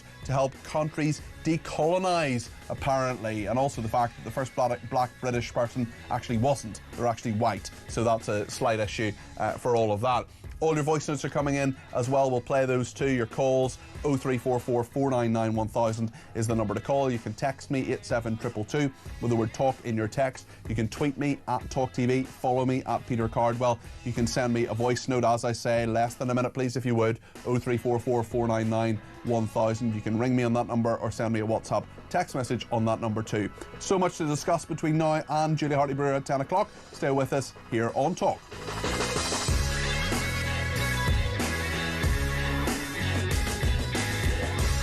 Well, if you were watching about 7:20 this morning, I started an interview with the Shadow Defence Secretary. Then he wasn't there anymore, and I thought, oh gosh, have I mortally offended him as he stormed off? He had not. James Cartledge was actually asked to move, as was our cameraman, by the police because of what happened this morning at about 7:20. There was a security threat in Westminster, just beside the Houses of Parliament, where we were doing that interview on College Green. And there was, very shortly after that, a police robot, that went, and there's some pictures on the screen now, a little bit grainy because it was a little bit far away, of course, because of the exclusion zone, but there was a suspect package that was left just outside what I think there is actually the House of Lords, and oh no, it's not, slightly down from the House of Lords entrance beside a bus stop, which is just opposite from College Green. I'm pretty familiar with that area. And the police did a very good job, neutralised that package. Small explosion there as well, suspect device, and Westminster is safe once more. But James Cartledge, that interview, only got one question in, and then off he went because he was told to move by the police. I've since been in touch with Mr. Cartledge, and he says all is well, but sorry we had to break the interview. Have a great Christmas, James, which I thought was a very nice message from him. No doubt we will talk more about him and about his plans and the Conservatives' idea to put £50 billion, I should say, into defence. Pete has been in touch with a voice note on the bomb disposal unit in Westminster. This is what Pete says. Just heard you say about that robot that's packing up and getting out of Westminster. Could we really be that lucky? Is Starmer going to call an election and clear off? Great show. Cheers. Pete, that is hilariously funny. Very cruel, but very, very funny. And that's all that matters when people slag me off. For example, when Jeremy Kyle said to me on air, who usual presenter of this programme, said to me on air a few weeks ago, I talked about the worst thing that had ever happened to me in my life, which was having salmonella. I lost 2 stone in 9 days. He just looked at me and said on air, maybe you should get it again. Which was brutal and classic Jeremy Kyle. Pete, thank you for your humour. It's good to have it on a Thursday morning, especially with just a few days to go until Christmas. But of course, there are many, many serious issues and topics we're going to talk about as well. And Dr. Philip Kisley is with us now, Senior Fellow at the New Culture Forum. Philip, good morning. Good morning, Peter. It's great to see you. Yeah, you too. Tell us your thoughts on Zara Sultana. Now, we can see, perhaps just before you tell us your thoughts, actually, we'll see this little clip of people shouting about Intifada outside this prison where these Palestine Action people are on hunger strike. Zara Sultana standing beside them as they shouted this. Intifada, intisar. من غزة العقارة. من غزة العقارة. Intifada, intisar. So Zara Sultana standing beside them there, and it would appear anyway that she was applauding them. We're not sure, of course, she could have just been warming her hands or something, but Karen says Zara Sultana may not have been singing, but you can see her applauding. There's no suggestion she was taking part in singing that, because now, of course, or chanting that, because now the Metropolitan Police and Manchester Police have said that people will be prosecuted for that. Philip, what do you make of this protest? The fact an ambulance was used to bring someone to hospital who could easily simply just take food, and Zara Sultana, the MP's involvement in all of this? Yeah, it's just draining, isn't it? The whole thing is draining. The fact that in Britain in 2025, we're having to think about and deal with words like intifada and jihad. I think the great British public just really want a rest from this stuff. This has nothing to do with Britain. This has nothing to do with democracy. This is sectarian, fundamentalist politicking. And what we have with Zara Sultana here, you know, she is the member for Gaza and Coventry, isn't she? Gaza. Well, with Gaza first, I think, Peter. And I think a lot of her constituents must feel that, because this clearly is the #1 issue for her. Maybe people will say she's a fantastic, constituency MP, but she's certainly putting a lot of time and effort into a territory many thousands of miles away. Yeah, but I think we're going to see so much of that, and for me, in a way, this is like a glimpse into the future. I'm thinking about the next general election, where many more independent MPs will be very aggressively practicing sectarian politicking and pushing agendas that again have nothing to do with this country. So we are literally having to deal with a fundamentalism that is so violent, so anti-Semitic, so anti-British, and so anti-Western. I mean, last week in Birmingham, wasn't there? There was the Intifada revolution is the only solution. You know, that was the banner at the march in Birmingham. The only solution to what? To Britain, to the West. Yeah. That isn't, this isn't about discourse. This isn't about political discussion. This is frankly just violent intimidation, and we are too late, far too late. The Met and the Manchester Police are far too late in saying no to this. Well, they're finally working out what you and I and many others, Stephen Silverman was speaking to earlier, worked out over more than 2 years ago, maybe even beyond that, actually. Let's just talk about this issue a bit more and see a clip from Jeremy Corbyn bringing it up in Parliament. I mean, he's calling essentially for ministers to intervene about these remand prisoners who are accused themselves of breaking the law. They would deny that and have justification, they would argue, for what they're accused of doing if they in fact admit doing it. But the point is that Jeremy Corbyn was essentially asking for special treatment for them because they're on hunger strike. This is what he said in Prime Minister's Questions yesterday. Yesterday, the Minister of State for Justice declined a meeting with the representatives of a number of hunger strikers in prison at the present time. These are all remand prisoners. They're not convicted of anything. Since then, a further prisoner, Kazam, has been taken to hospital, as have others. Many people are very concerned about the regular breaches of prison conditions and prison rules in respect to these hunger strikers. Will he make arrangements for the Ministry of Justice to meet representatives of the hunger strikers to discuss these breaches of the conditions that they're experiencing at the present time? No.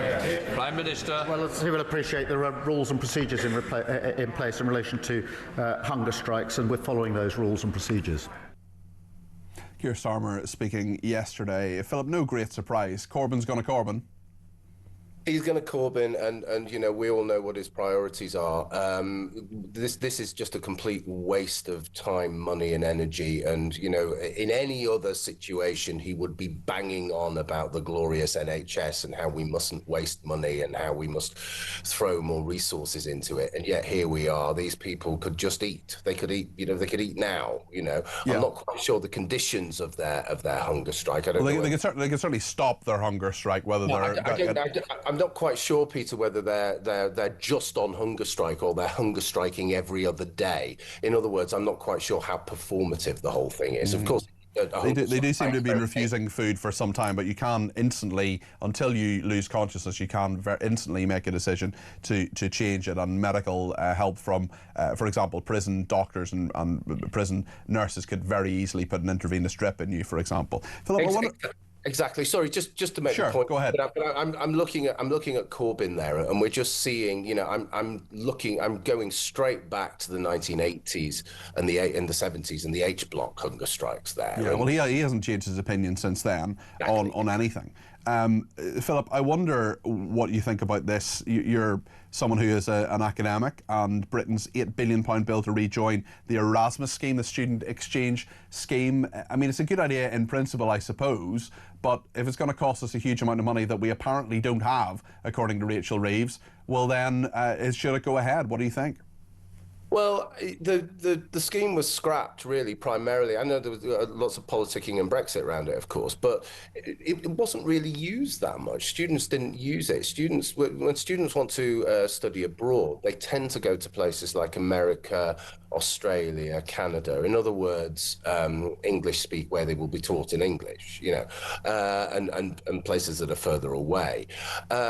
Keir Starmer is what this is going to cost the best part of 600 million for the first year, and then it's going to go up exponentially. So, you know, it's classic bargaining Starmer style, isn't it? Go really, really high and then have to pay through the nose. This is just politicking. It's just you know, slithering back into the EU by the back door.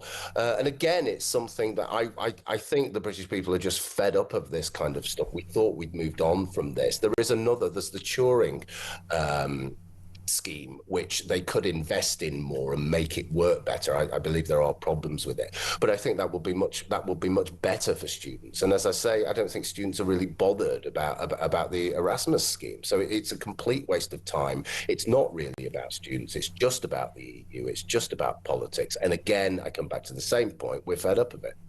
I wonder what you make of another government plan. This is the Violence Against Women and Girls strategy. We're going to talk about this in more depth with the Global Chief Executive of the Safeguarding Alliance in just a few minutes' time. But Philip, just to take your temperature and get your view on teaching 11-year-old boys not to be misogynistic. And I wonder, I don't see that myself as a bad thing necessarily if it needs to happen, but we all know how it's going to be implemented as well, and it's not going to be in a fair and equitable way, and it's also not going to properly tackle the fact that there is misogyny at the heart of a number of different cultures in our society. Absolutely, and I think it's very rich coming from Jess Phillips that she's pushing this so strongly when she really didn't. You know, the government had to be dragged kicking and screaming to a national inquiry about Pakistani heritage rape gangs. Yeah. So I think this will be used, this will be the opposite of what it purports to be. This will be used culturally as a battering ram for the white working class, I assume. Now, of course, we really need to think very, very carefully, and we do have massive problems with misogyny across society.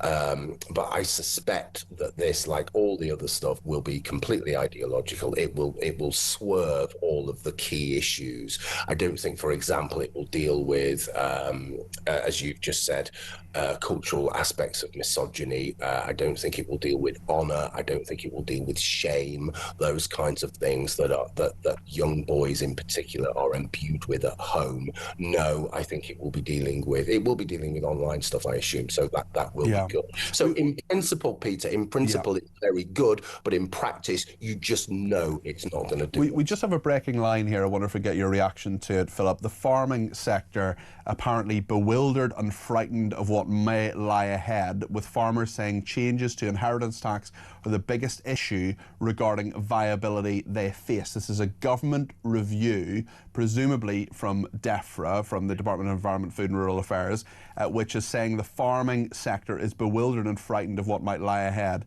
Farmers saying changes to inheritance tax, the biggest issue regarding viability they face. Unsurprisingly, given how much a reaction there has been to the inheritance tax raid that Rachel Reeves implemented over a year ago, Philip. Yeah, well, I mean, one of the disgusting things about this government, and I don't use very strong words like that often, but one of the disgusting things about this government is the war on the rural, is the war on farmers, is the war on people who manufacture and provide our food. This can only go terribly. This can only go one way. I can see in the future, projecting into the future, I can see all sorts of civil unrest. I can see all sorts of problems around food production. If you are attacking farmers, if you are demonizing and othering them in terms of our culture, then that is really problematic, especially in context of all the other tensions, all the other conflicts that are playing out on a daily basis. It's really, really frightening. And my heart goes out to these people who work hard. They are being politically targeted and they're being robbed, essentially.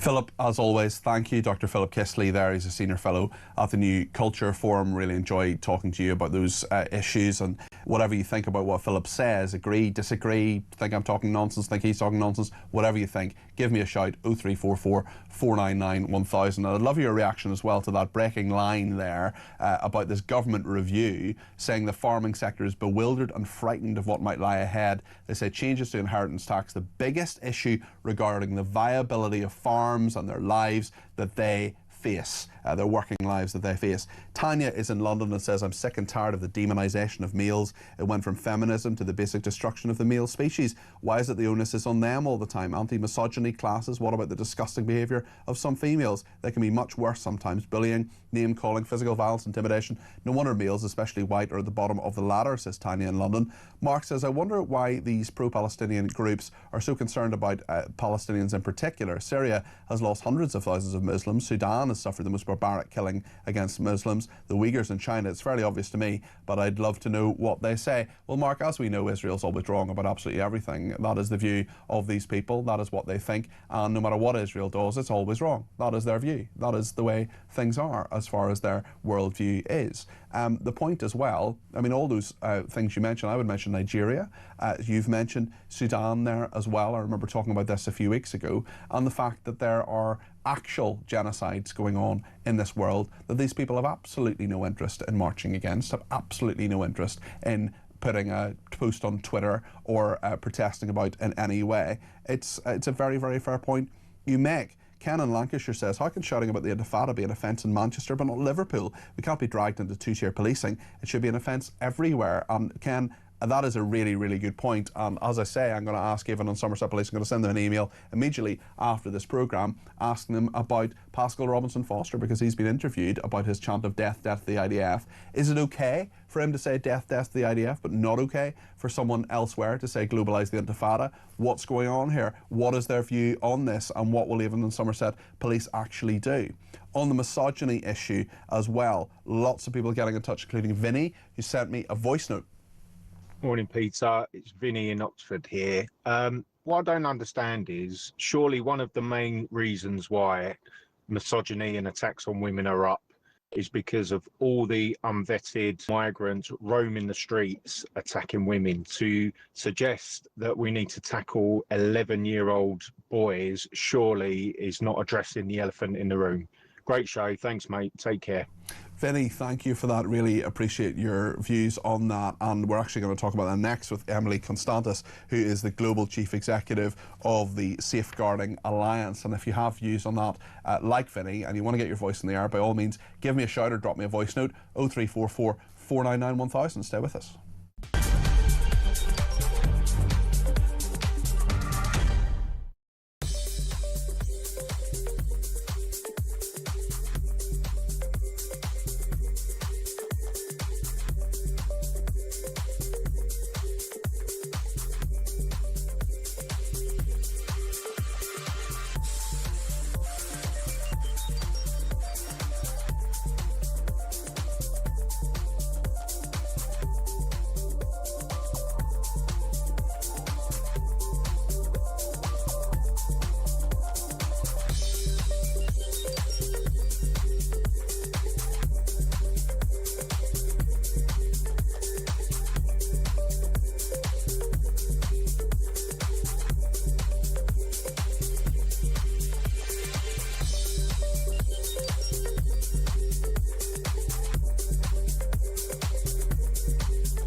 Across the UK.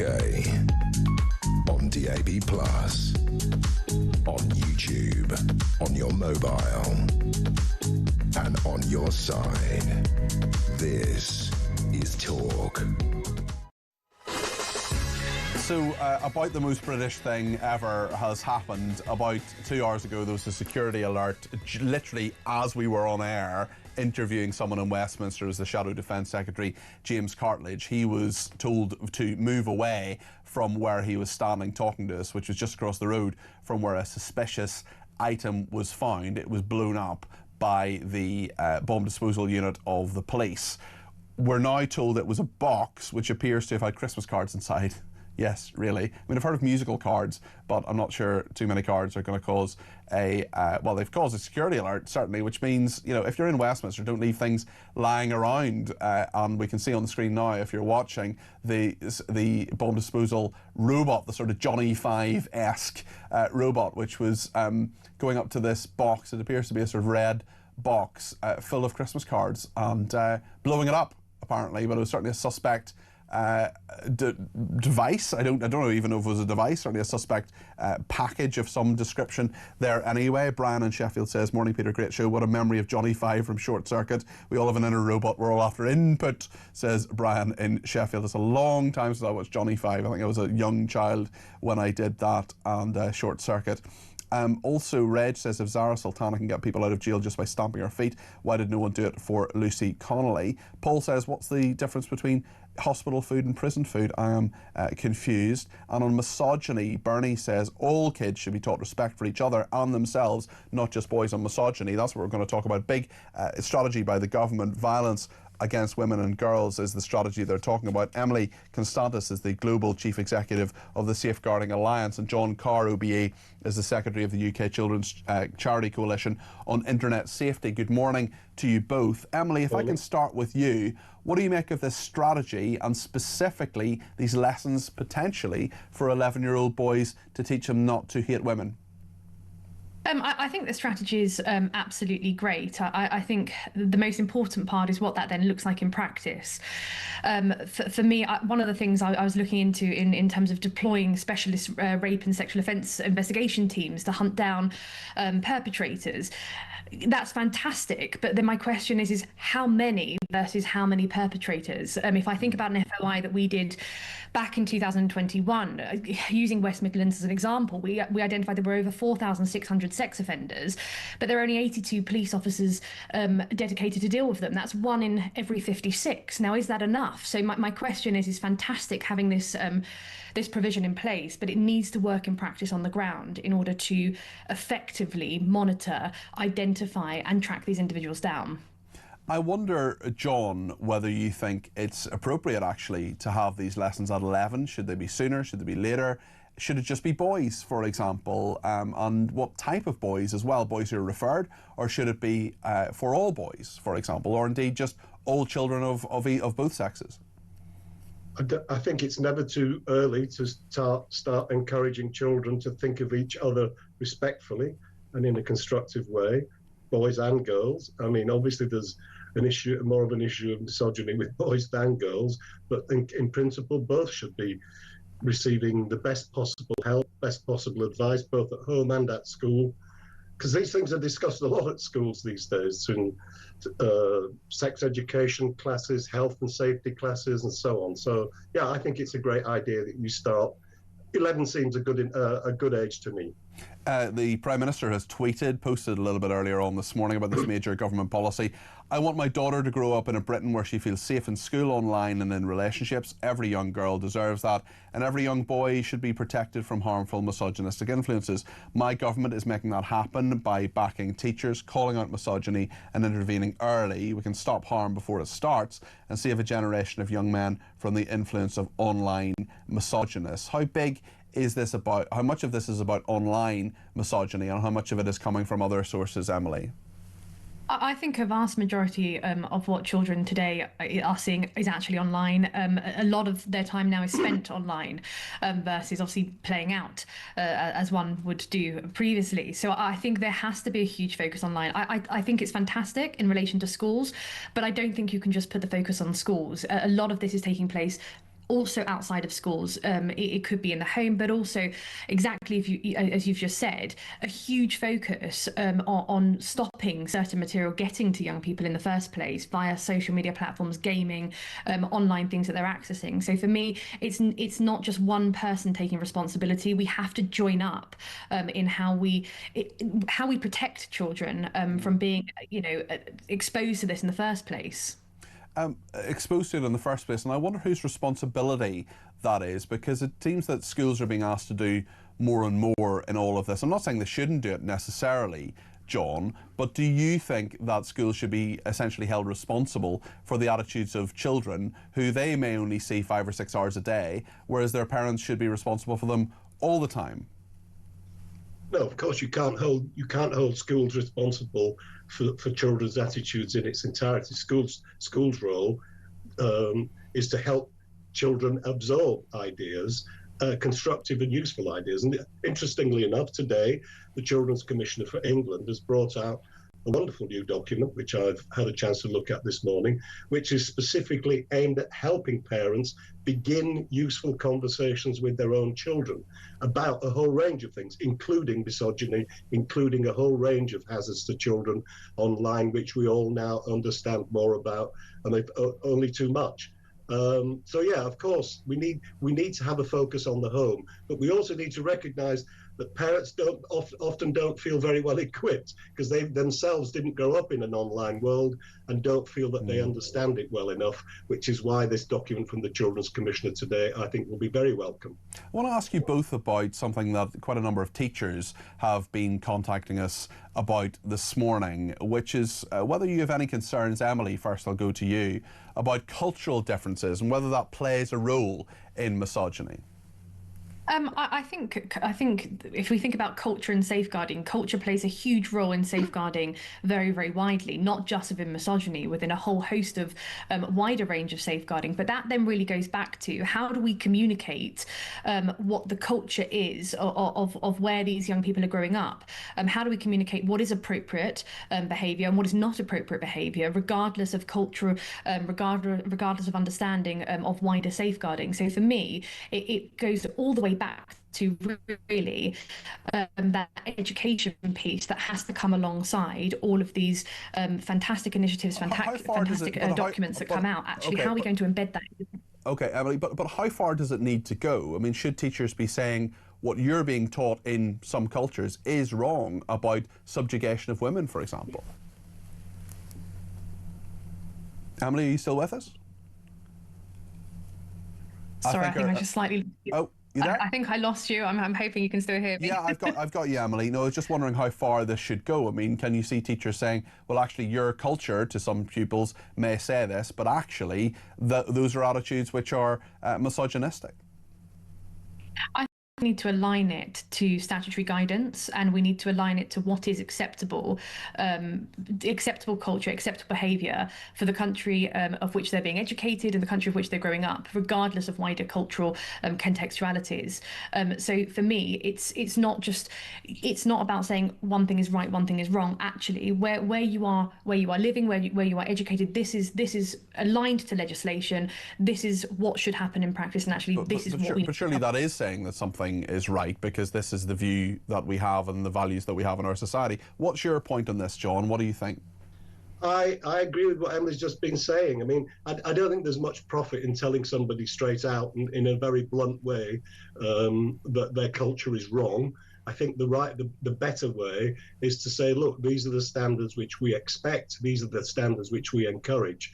But engaging in a straightforward attack or in a culture war, I'm certainly not advocating that. I'm certainly not advocating that, but there are certain values that are really straightforwardly misogynistic, that are in aspects, for example, of some religious cultures. There are aspects of Judaism, there are aspects of Islam, there are some subsets of Christian culture, for example, where women are subjugated. And if you're going to say, actually, this is something that shouldn't happen, you are essentially saying that aspect of culture is not correct, and that is not what a British value is, aren't you, John?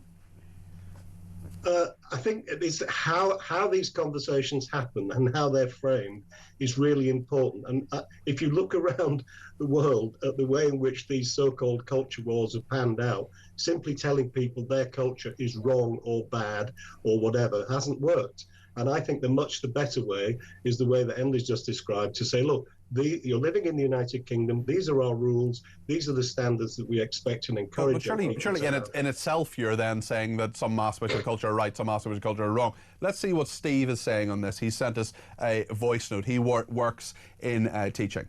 Good morning, Peter. This is Stephen Hartz. As a college tutor for an FE college, I taught vocational skills to boys of 16 plus and boys from 14 plus that had been excluded from mainstream schools. The only misogyny I ever really encountered, and this is fairly recently, was from Muslim boys from Pakistani, Bangladeshi and Somali heritage who would often absolutely refuse to engage in any way with my female teaching assistant.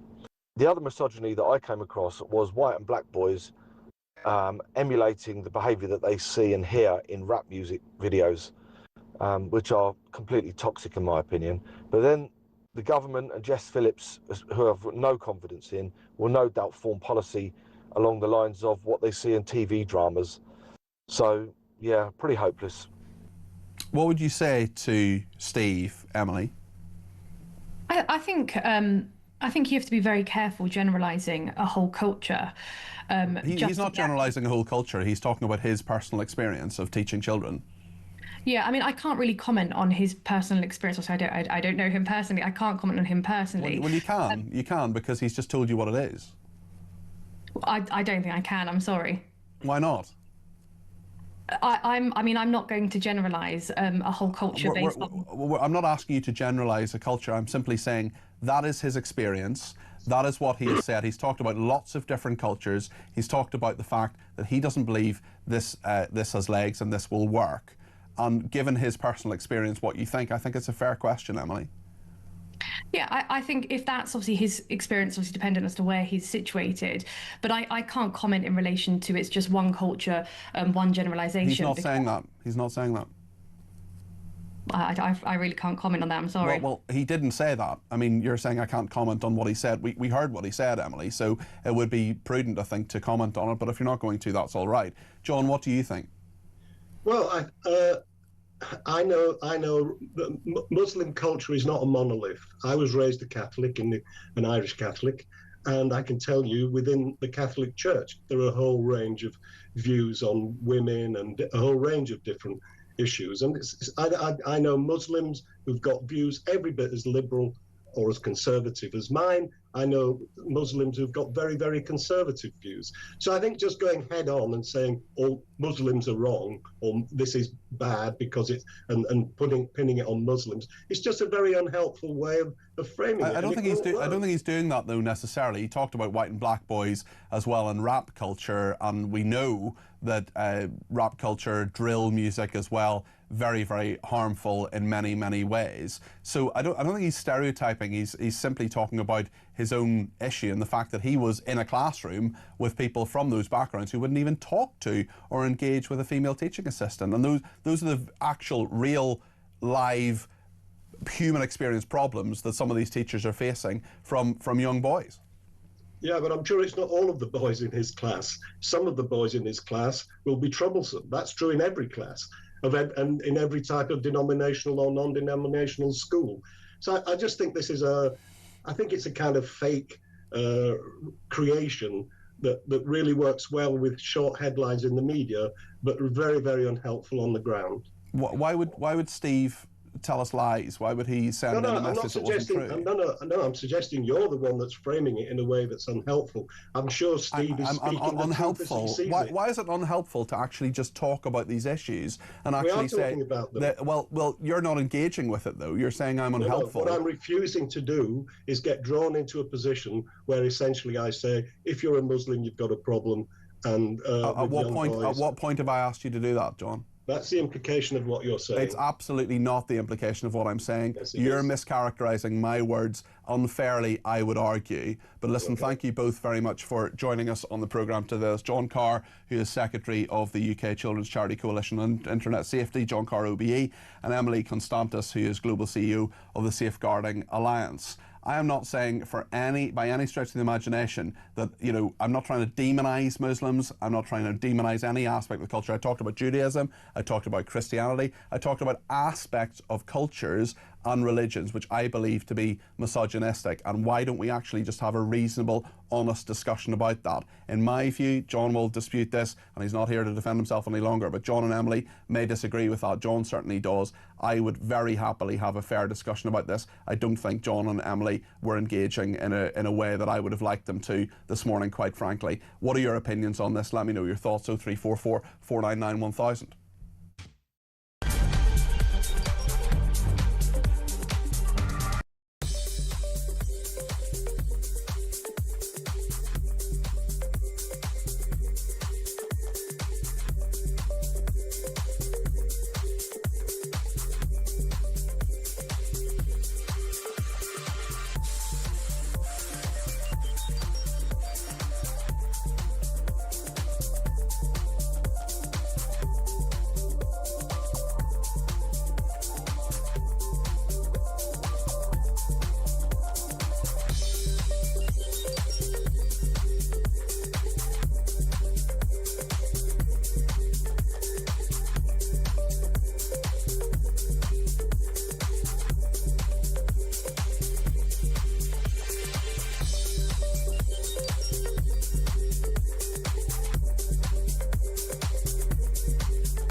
Across the UK, on DAB+, on YouTube, on your mobile, and on your side.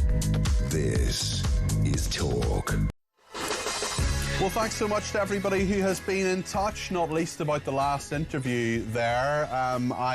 Thank you to both John and Emily for coming on. But I think if you're going to tackle the issue, tackle the issue. I'm not sure they did in that interview, but listen, this is going to be a big issue today. Misogyny is a dreadful thing in our society. There are cultural issues around it. I'm sure Julia will be talking about it from 10 o'clock. She will be here on the station between 10 and 1 o'clock. I'll have a quick chat with her before 10 about what's coming up on her programme.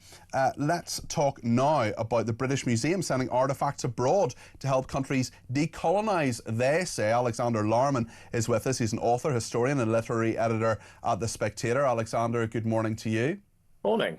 Tell me what you think about these curators at the British Museum sharing artefacts with former colonies to help them decolonise, apparently. Well, as soon as I hear the word decolonise, my heart sinks, because obviously the difficulty is that if you take something like the British Museum, which is one of the world's greatest collection of antiques and artefacts, but the reality is that probably 90% of the stuff in there, it has not come from Britain originally, it's come from other countries. And the nature of a British Museum is that it should be viewed as a collection. It should not be viewed as somebody going off and pillaging the world.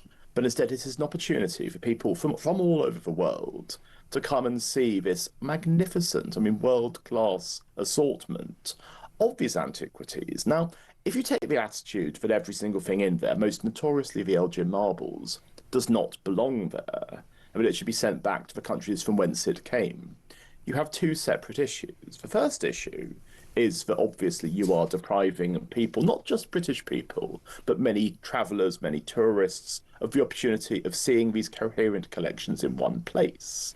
The second difficulty is that if you are sending things back to a lot of other countries, you run the risk that, first of all, they will not be shown in as good a location, they will not be shown in as accessible a location. And then we might never see them in this country ever again, because the director of the British Museum, Nicholas Cullinan, he's been talking a lot about how these are short-term loans, these are planned to be 2 or 3 years apiece. The whole idea is, with this decolonisation idea, not to give things back permanently, but to have a short period of loan. It sounds much better as an idea, but it's actually going to happen, because we keep hearing, don't we, that the Elgin marbles are going to be sent back to Greece for a short period, for a year or two. But then it's a bit like next year we've got the Bayeux Tapestry coming to the British Museum for the first time in history. Imagine if we as a country just said, right, it's our tapestry, it's not going back.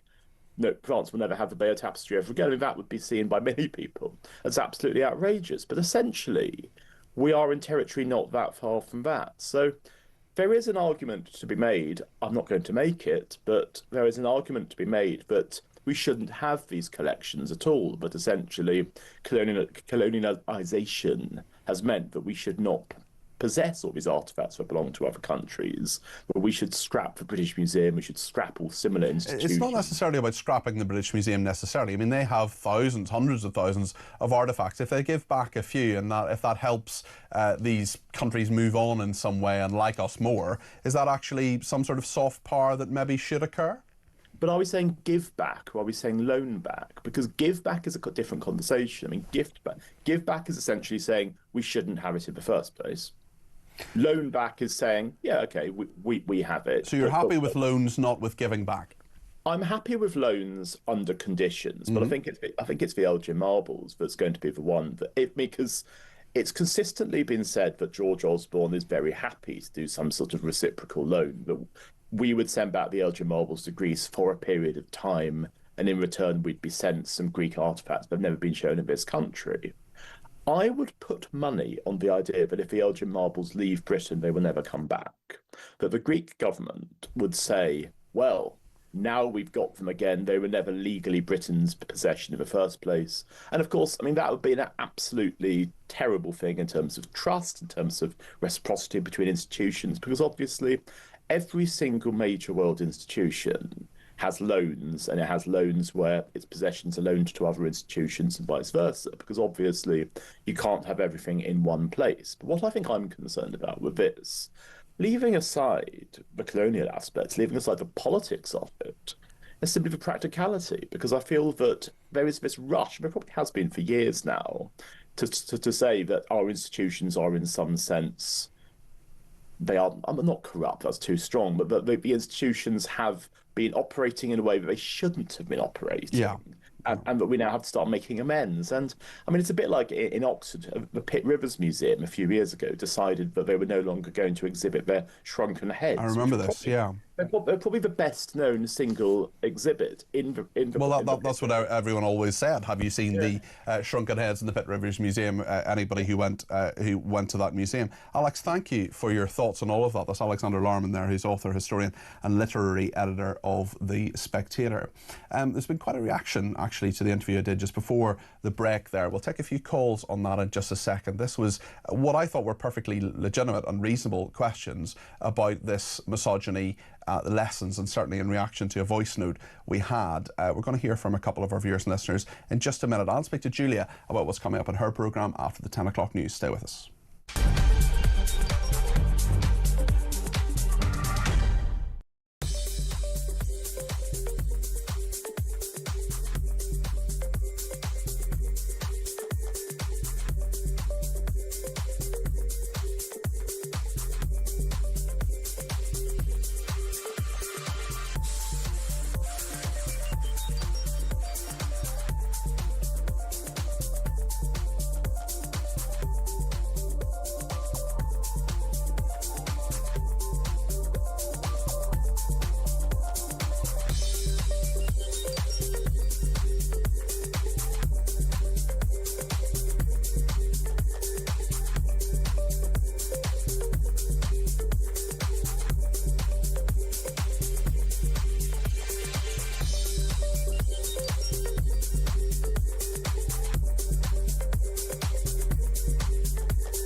across the UK.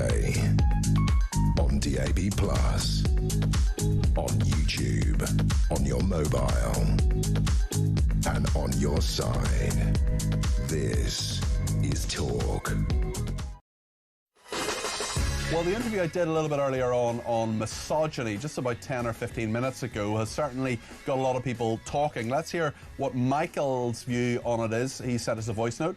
Morning, Michael from Birmingham. Hope you can get this on. These two misogyny idiots that are on TV, it's obvious what their agenda is. It's directed at white British people yet again, because look at them squirming when cultural misogyny is called out. They don't want to touch it. Thank you to Mick, who says, you just exposed the problems. Your guest won't comment for fear of being accused of racism. It won't work. This is the grooming gang problem again. Matt in Newcastle says, I'm incredulous. John Carr and the other guest Emily had on, your guests, are the reason we're in the state we're in. Avoiding being honest about the issues is such cowardice. Woke, fake liberals, both of them, says Matt. I'm sure they would both deny not being honest about it. And Jonathan in Upminster says, hi Peter, that last interview highlighted the problem of people frightened or unwilling to confront the truth for fear of upsetting some section or sections of society and being called racist or Islamophobic. Until this barrier is overcome, the issue won't be confronted. Great show. Fed up, Jonathan from Upminster, he says. Let's speak to Laura Jane in Hampshire. Laura Jane, you're very welcome to the programme. What would you like to say? Well, I can see there's a common theme here. I despair, but I despair not just because those two young people need educating more than perhaps the children. I mean, they're supposed to be the leaders in all of this, Laura Jane. They're supposed to be the leaders. They're supposed to be the people that people go to say, how do we do this? What should we talk about when it comes to young men and misogyny? Those people are going to be telling our teachers how to do this. It's going to be a disaster because no one is going to touch upon the subject. And might I add that this shows this isn't just in the area of misogyny, and we talk about all the terrible things that have happened, and God rest their souls, lately. But this is why we have all this problem amongst that age group.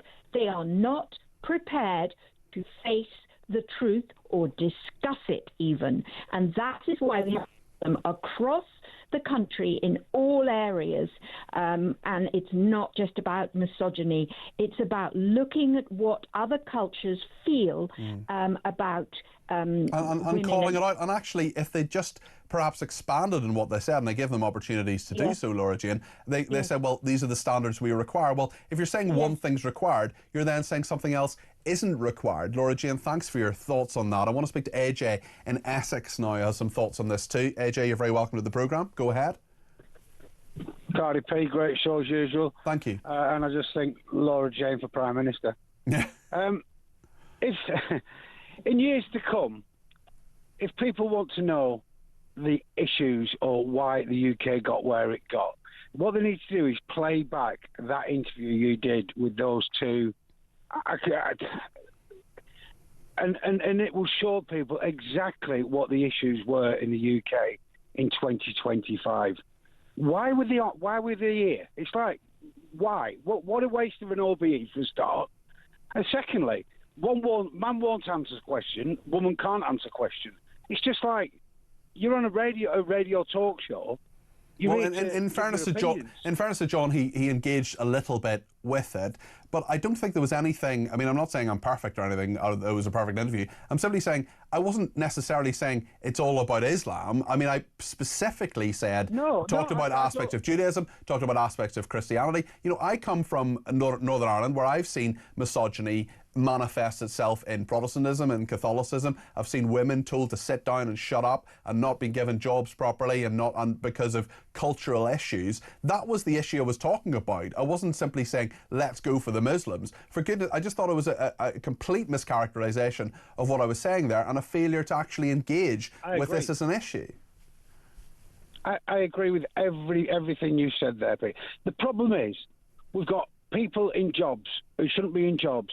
And what we've got people who are saying talking about problems and putting into positions to sort the problems out who don't even know what the problem is. Yeah, or won't identify the problem, and that's a problem in itself, AJ. Yeah, absolutely. Nobody will say what the name of the elephant is in the room. AJ, listen, thanks for your call. I really appreciate it. I want to hear another voice note now, last one of the programme. This is from Joe. Hi, Joe here from Portsmouth. Just commenting on the girl earlier saying that she couldn't comment on the whole culture.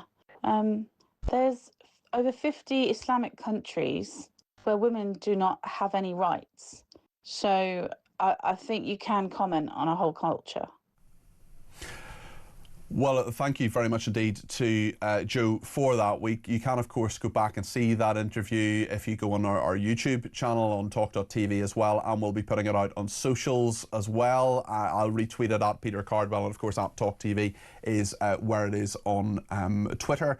Andrew's in Hertfordshire has some thoughts on it. Andrew, you're very welcome to the programme. What would you like to say? Good morning. Good morning. That's your finest. That's the best piece of journalism. No, seriously, that's the best piece of journalism I've heard in a long while. Wasn't it interesting that they couldn't deal with a practical person that told them his experiences? That was the bit that was most chilling. You didn't try and force them. You just said, this is what the chap said. These were his experiences, and they refused to accept it. And they were essential. Well, first of all, thank you for all you're saying. And also, I think he would have said, well, you've got two experts on. What do they recommend? What should I have done in that situation? What would they? And that's essentially what I was trying to get them to answer. Yeah, and all they've got to do with this programme is start at these Islamic schools with boys between the ages of 9 and 16, because they're going to have enough work there for 2,000 years. Well, listen, there's a lot to do. There's a lot that we need to get done, but we need to start by having a very honest conversation about all of it. Andrew, thank you for that. I really appreciate that. And Ian has said some nice things as well. He's also said, I'm scared by John and Emily's lack of reality. Their lack of bravery is scary, and people are supposed to protect children. The fact Emily is willing to generalise all boys as being misogynistic. In fairness, I don't think she was doing that, but not actually acknowledge that there are parts of society where it is culturally embedded is exactly why we have the rape gangs operating without worrying about the law. Nick in Loughborough says, morning Peter, your latest guests were emblematic of a leftist elite who are only prepared to consider misogyny in the context of young white men. Their refusal to acknowledge the problem extends to cultural differences. It was stark to say the least. This is the mindset that hid the Pakistani rape gangs in plain sight for years. That is Nick in Loughborough who had that message. And a final one today from a person in Birmingham who says, Emily is quite typical of the government resistance to the experience. Your teacher was right. It is not fake. It is true. And these people who don't engage are compounding the problem. Heads in the sand, frightening that these two earn a salary, says an anonymous person in Birmingham. Well, thank you for all of that. The interview, as I say, will be on socials. I will retweet it from my Twitter at Peter Cardwell as soon as it's put out by our excellent team behind the scenes. Lots to discuss on misogyny, lots to discuss on everything. Hello, Julia. Julia Hardy-Brewer. Hello, we're allowed to hate men? Is that what I don't think you should, really. No, I'm not sure we should. Just a thought. Again, to me, this is very, very similar to sort of that thing when kids, young lads were turning up at university and being sent on don't rape women, courses. You've got to teach them that. I mean, I just sort of think, do most men need that? I just don't accept that we've got this sort of a society where everybody, all men hate women or all women are at risk. There are a lot of men who are dangerous and who are a problem, and a lot of schoolboys who've got some really, really dodgy ideas. But I don't think this strategy is going to achieve a single thing. Personally, call me old-fashioned. And here's an idea: maybe don't import tens of thousands of young men from countries where they think women are basically lower than dogs. And then wonder why some women might feel unsafe on the streets. Just throwing that out there. I've often said it, Julia, just because you're cynical doesn't necessarily mean you're wrong. Exactly. What else is coming up on your show? Well, we're going to be talking about this £8 billion bill for this little student exchange scheme. So Sebastian's and Jacinda's going to have their gap year in Florence. I mean, give me a break. And also, finally, let's arrest some people